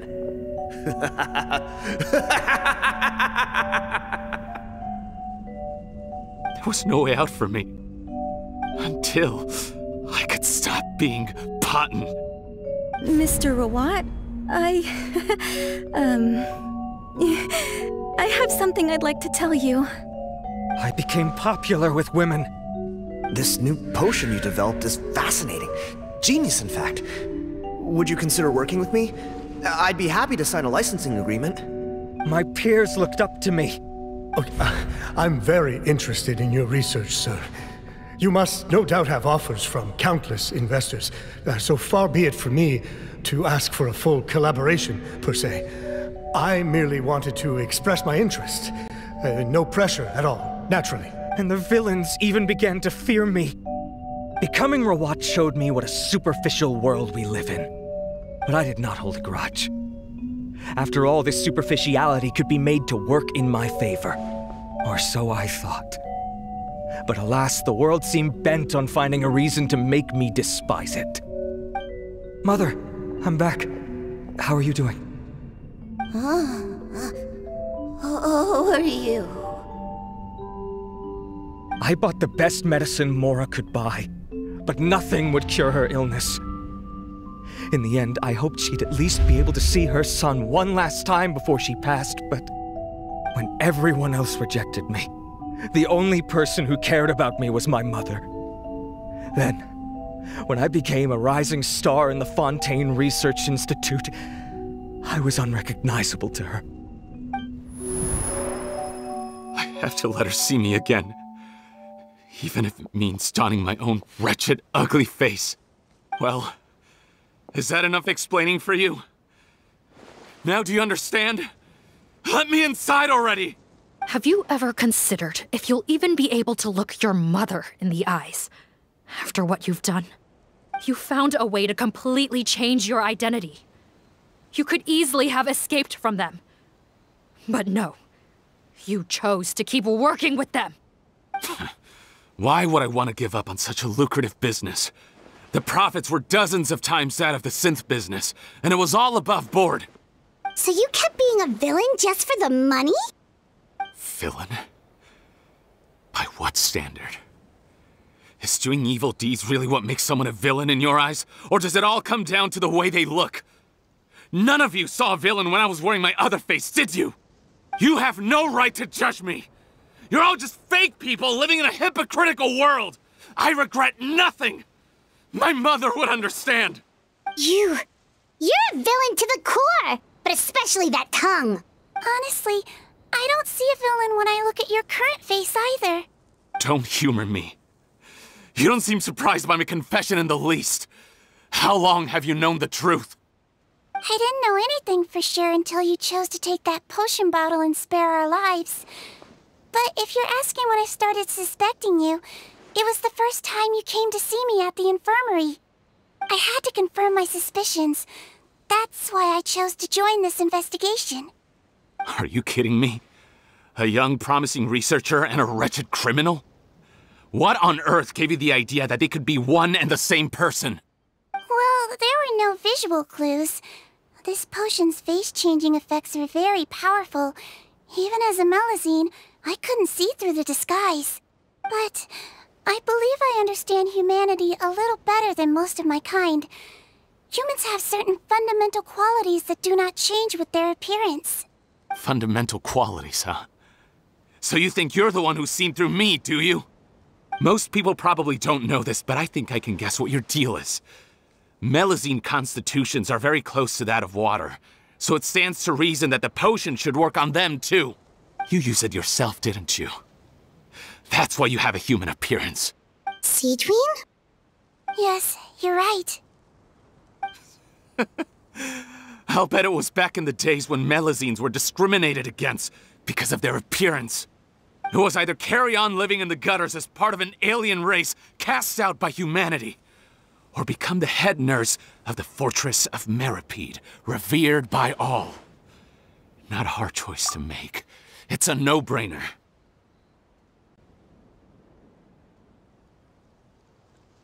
So you see, you and I were the same. And I'm the one who saw through you! That's not important right now. You came here to see your mother, didn't you? Well, I can grant you your wish. Huh? Head nurse, I'm not sure that's a good idea in his current state. Don't worry. Back in the warehouse when I traded the potion for our lives, I was doing it to test him. He was willing to risk sacrificing his only chance of escaping capture by opening the gate in exchange for the potion. Also, he could see his mother again. If nothing else, his concern for his mother is genuine. I see. So before you arrest him, please allow him to see his mother one last time. The Traveler and I will accompany him. You have nothing to worry about. All right. I understand.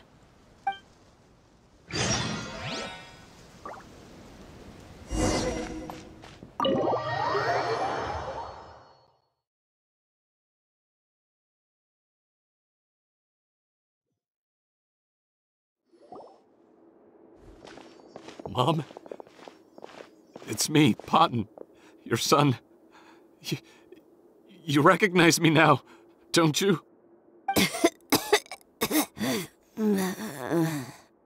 Mom, what's wrong? I'm sorry, but I have some bad news. I examined your mother last time we were here, and it appears that due to her prolonged fever, she's lost her eyesight. What? Your appearance no longer has any bearing on her ability to recognize you. But there are always other ways to remind our loved ones who we are. Wouldn't you say? No, it can't be. Please, Mom, open your eyes. It's me, Your son, Potton. If you really can't see my face, then here, take my hand. Tell me you feel your son's hand. I've done so much to get to this point. Please, you have to recognize me. No. The temperature of his palm must have changed. I'm sorry.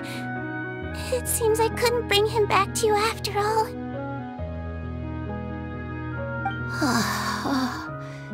It's you.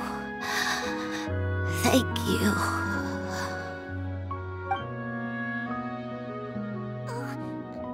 Of course. Mom, why will you answer her and not me? Why? Why? No more questions, Potton. She's gone. Mom? Mom? I'm sorry to say this, Potton, but you and I are not the same.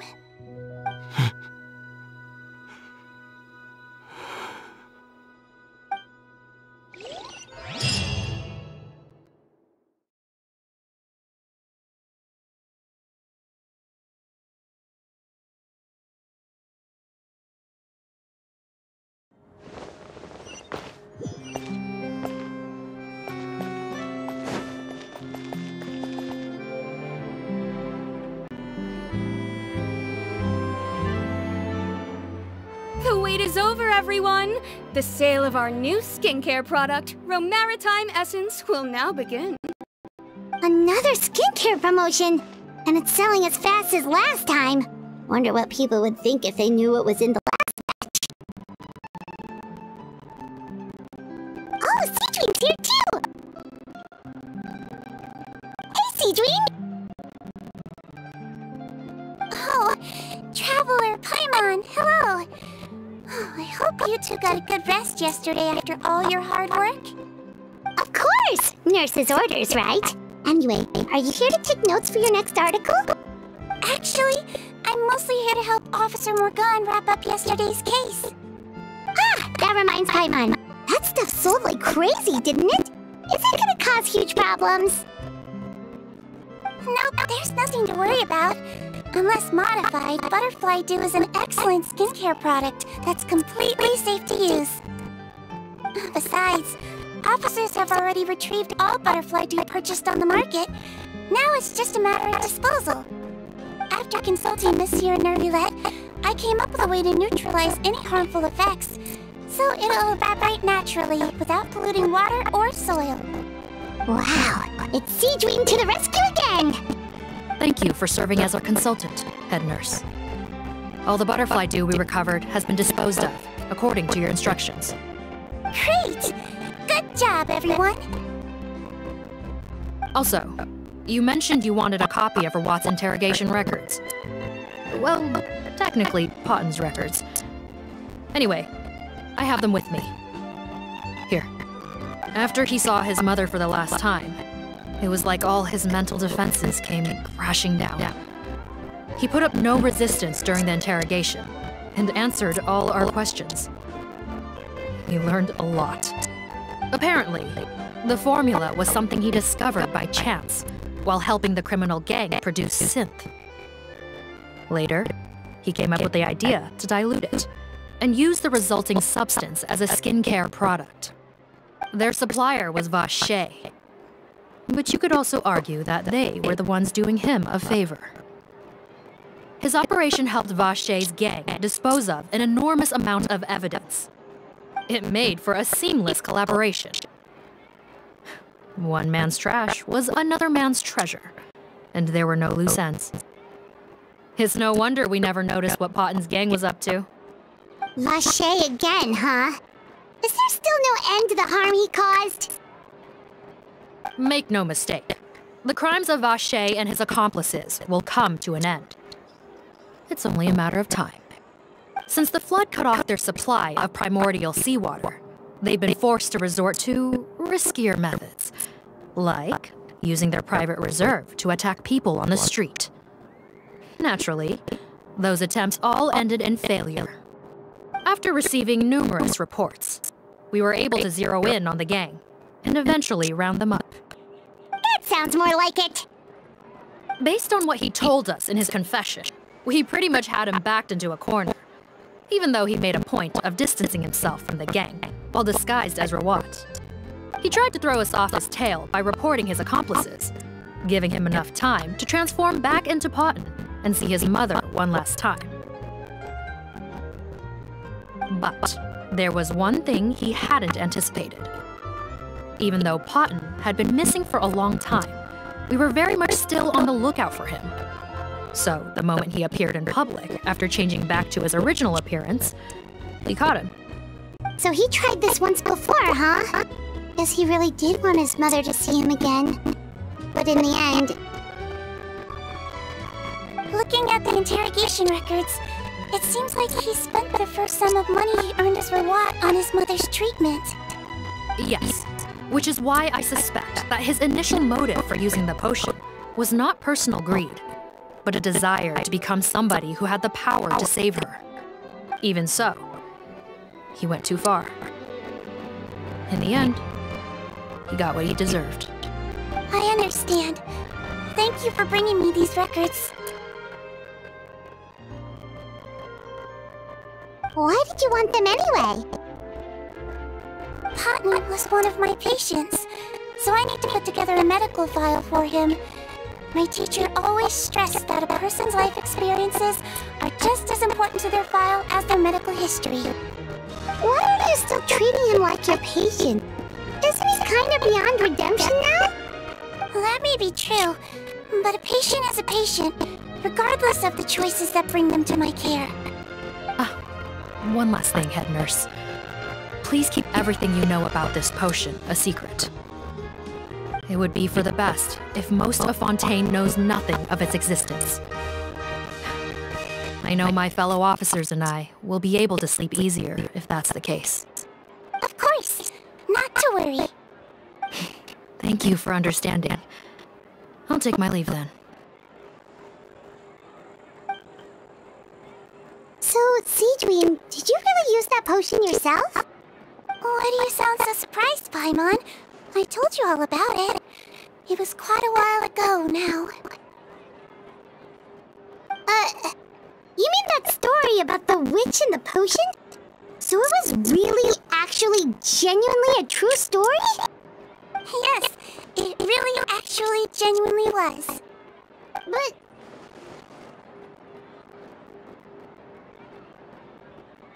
I know.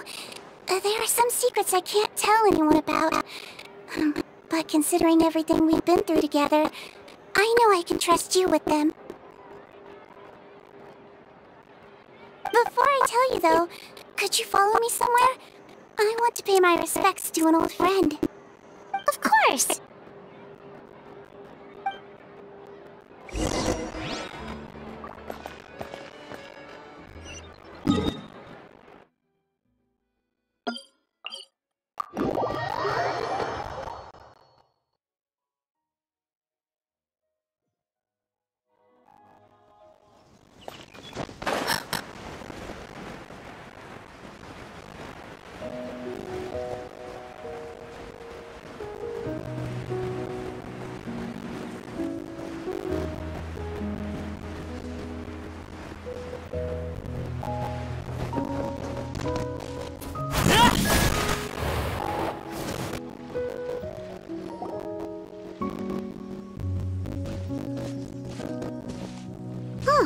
Neverland and Risley, they're here too!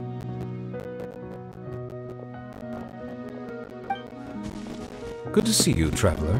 Paimon. I trust all has been going well for you. Big news, everyone. The Udex is out of his office on important business. Is that genuinely something people would consider big news? Why wouldn't they? Important business is a big deal. Ah, yes, you're quite right. When someone you care about requires emotional support, being there for them at the right time and place is of the utmost importance. After reading the Maréchal Phantom's reports, I had a feeling a trip here might be in order. Take note. That, my friends, is how Monsieur Neuvillette shows that he cares. We're both here for the same purpose, actually. To accompany Sigewinne as she pays her respects to her late teacher. So the old friend she mentioned was her teacher then? The witch? Oh, sorry. Paimon didn't mean to be rude. It's only because Sigewinne calls her that all the time, so... I doubt she considers that title to be offensive, Paimon. Don't worry. Indeed. In fact, I believe Sigewinne would take it as a sign of affection. She has spoken of this doctor on many occasions, and it sounds like she was a truly generous individual. In those days, many people harbored prejudices against Melusines. She was the only teacher willing to take Sigewinne on as a student. Wow. It's really nice of you two to be here for Sigewinne. Guess you guys really look out for your younger colleagues, huh? Younger colleague? Well, that might be true for the Udex, but I'm not sure I can say the same. Sigewinne served a sentence in the fortress of Meripede hundreds of years ago, and after she did her time, she decided to stick around. She's been an integral part of our administration ever since. Strictly speaking, the head nurse has been around longer than most people in the fortress, myself included. Pretty sure that makes me the younger colleague. She served a sentence? Yes. Long before I became Udex, there was an ancient law in Fontaine that prohibited any attempt to transform another species into a human.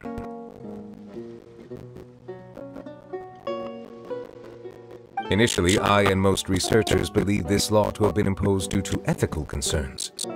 But now, it seems more likely that the law was nothing more than an insurance policy, a way for Egeria to ensure that her people would remain insulated from the truth, thus enabling them to lead more straightforward, happier lives.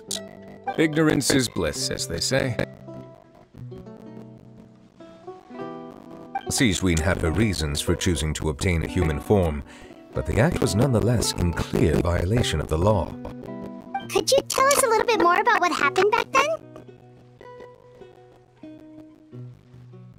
Certainly. Sigewinne does not object to her close friends learning about her history. In fact, I first learned of it myself because she confessed the truth to me of her own volition.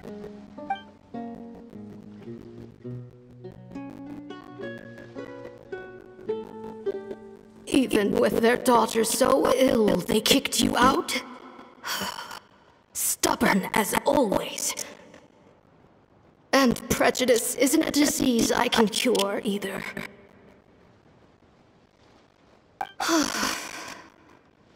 Shame that I don't have the energy to get over there. You're laughable, you old witch. You want to save everyone in Fontaine, but you can't even save the patient before you. Master, what are you... I discovered a strange disease, one I suspect that every Fontainian suffers from. But without witnesses or proof, no one will believe me. I had no choice but to experiment on myself to find a cure, but I hit a wall. And as you can see, it took a wretched toll on me. Then, I'll find a cure for you, and then you can go cure her. There's no need. I'm beyond saving now. There's nothing you can do. But, Master... As I said before, a doctor's duty is to treat whatever ailments they can. I know, but they don't trust me at all.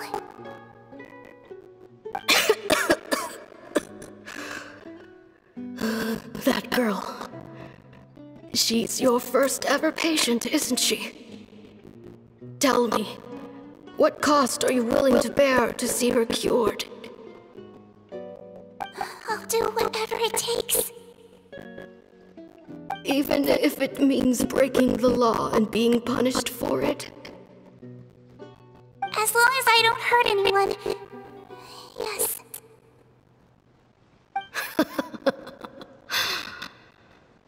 Spoken like a true student of mine.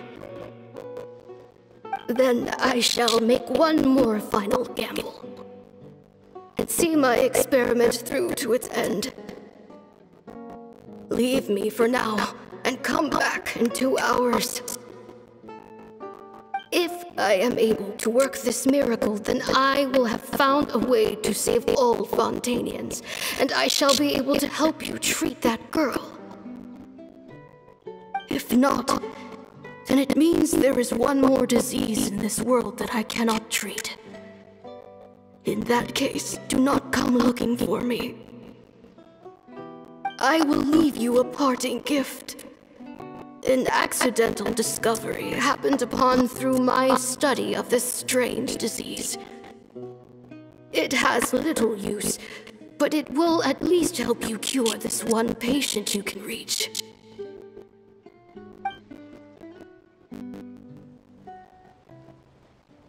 When Sigewinne returned, the miracle had not occurred. She found a potion bottle and a note on the table. After using the potion as instructed, she gained her current form, breaking Fontaine's law in the process. And after I had confirmed the veracity of the events, I gave my verdict. So that's what happened. I fear Sigewinne only understood the full story after the truth about the dissolution of Fontanians was uncovered. When I reflected on all this with that knowledge in hand, I felt a deep sense of regret. As I use the law to uphold justice, there are times when I cannot help but acknowledge its ruthlessness. After the final details of the events surrounding Sigewinne's transformation came to light, I checked several sources and, thankfully, the legal code does not require Sigewinne to shoulder any additional punishment. Wonder how she feels about all this. Since she invited you here, I imagine she intends to speak of these matters with you, no?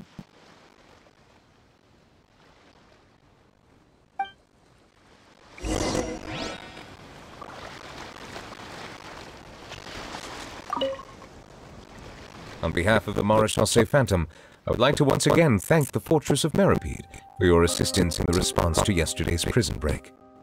Our head nurse and the Traveler in the Paimon did most of the heavy lifting, I would say.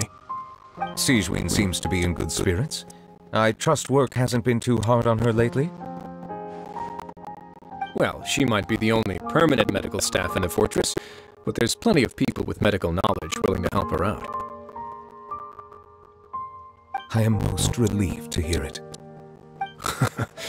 The way you're asking after her well-being makes you sound like a concerned parent. Well, I won't lie. I've always seen myself that way. Showing your age a bit there, don't you think? Indeed. Actually, I often forget just how much older I am than you. Well, while we're on the topic, what did you do before getting this job anyway? Spend all day swimming in the sea from east to west and then north to south? Yes, and from the surface to the ocean floor on occasion. Wow. Impressive. Apologies, that was merely an attempt at humor. You can disregard what I said. That's impossible, I'm afraid. My imagination's already running wild.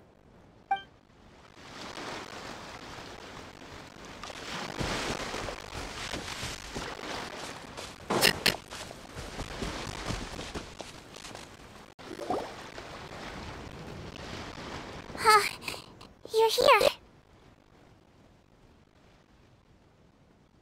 The old friend I mentioned was my teacher. When she passed, her body was nowhere to be found. All that's left of her is an empty tomb. And even that's deep underwater now. Sigewinne, the witch who gave you the magic potion, she was your teacher, wasn't she? Sounds like Monsieur Neuvillette filled you in. After learning the truth, it must have been hard to process, huh? Well, to be honest, after I realized what really happened that night, My first thought was that it kind of made sense. It seemed exactly like the sort of thing she would do. But she was planning to sacrifice herself and never told you. That's just who she was. If lying is what it took to get a kid to take their medicine, then that's what she'd do. Alright, but why did you turn yourself in? I broke the law, simple as that. My teacher made her choice, and I made mine. True. It's just the way Patton framed it when he was asking you all those questions, it made Paimon really mad. You're not like him at all, and everything Neverlet said confirms that. And yet, you were still convicted and thrown in prison. It just feels so unfair. Unfair? I happen to think just the opposite. If I hadn't served that time, I'm not sure I would have been able to stay strong when he was questioning me. What makes you say that? I knew you'd be curious. Let me tell you a story.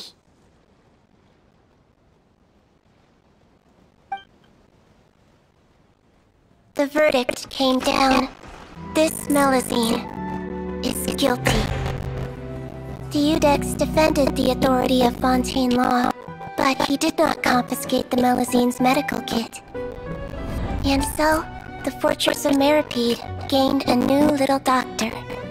She still wore her hood and raincoat, even though it never rained in the fortress.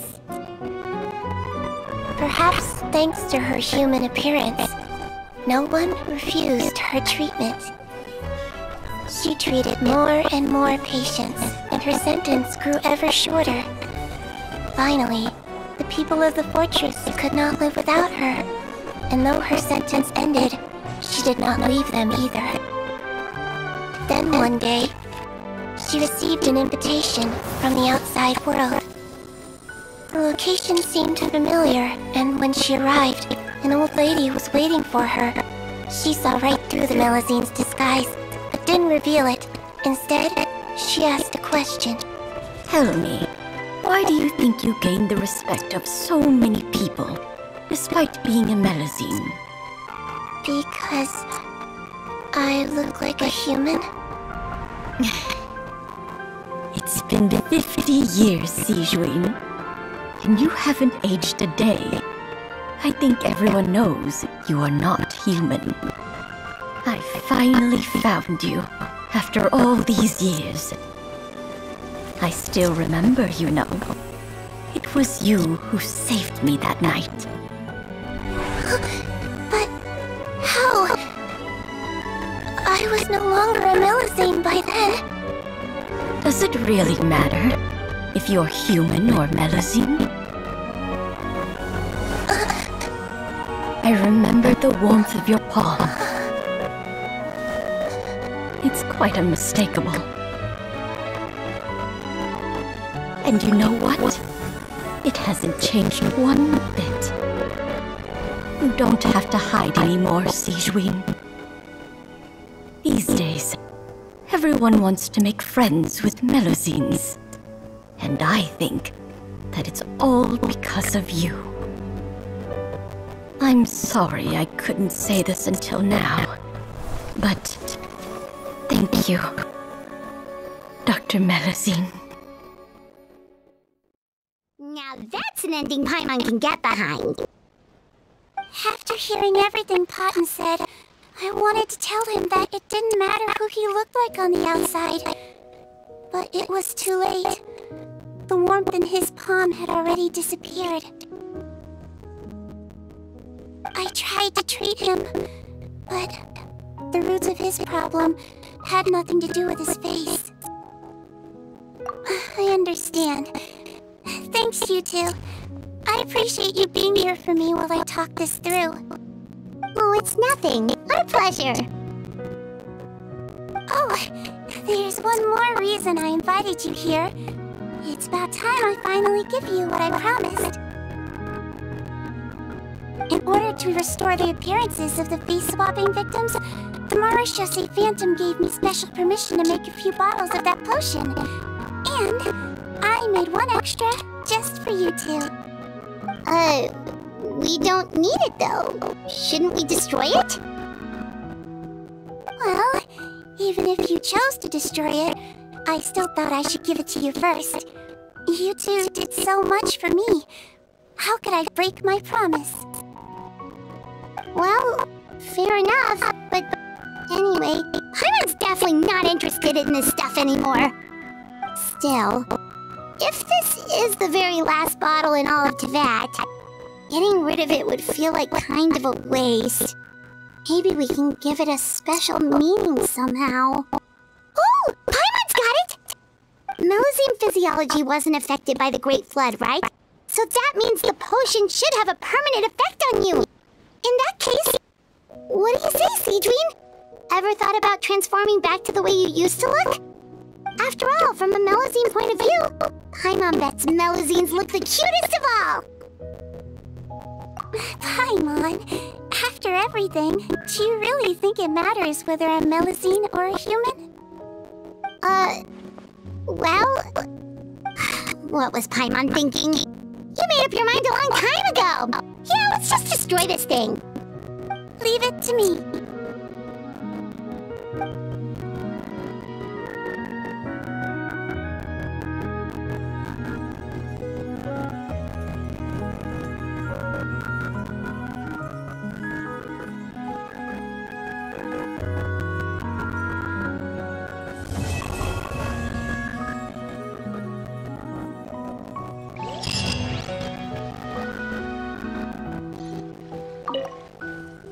I'd like to stay here with my teacher for a little longer.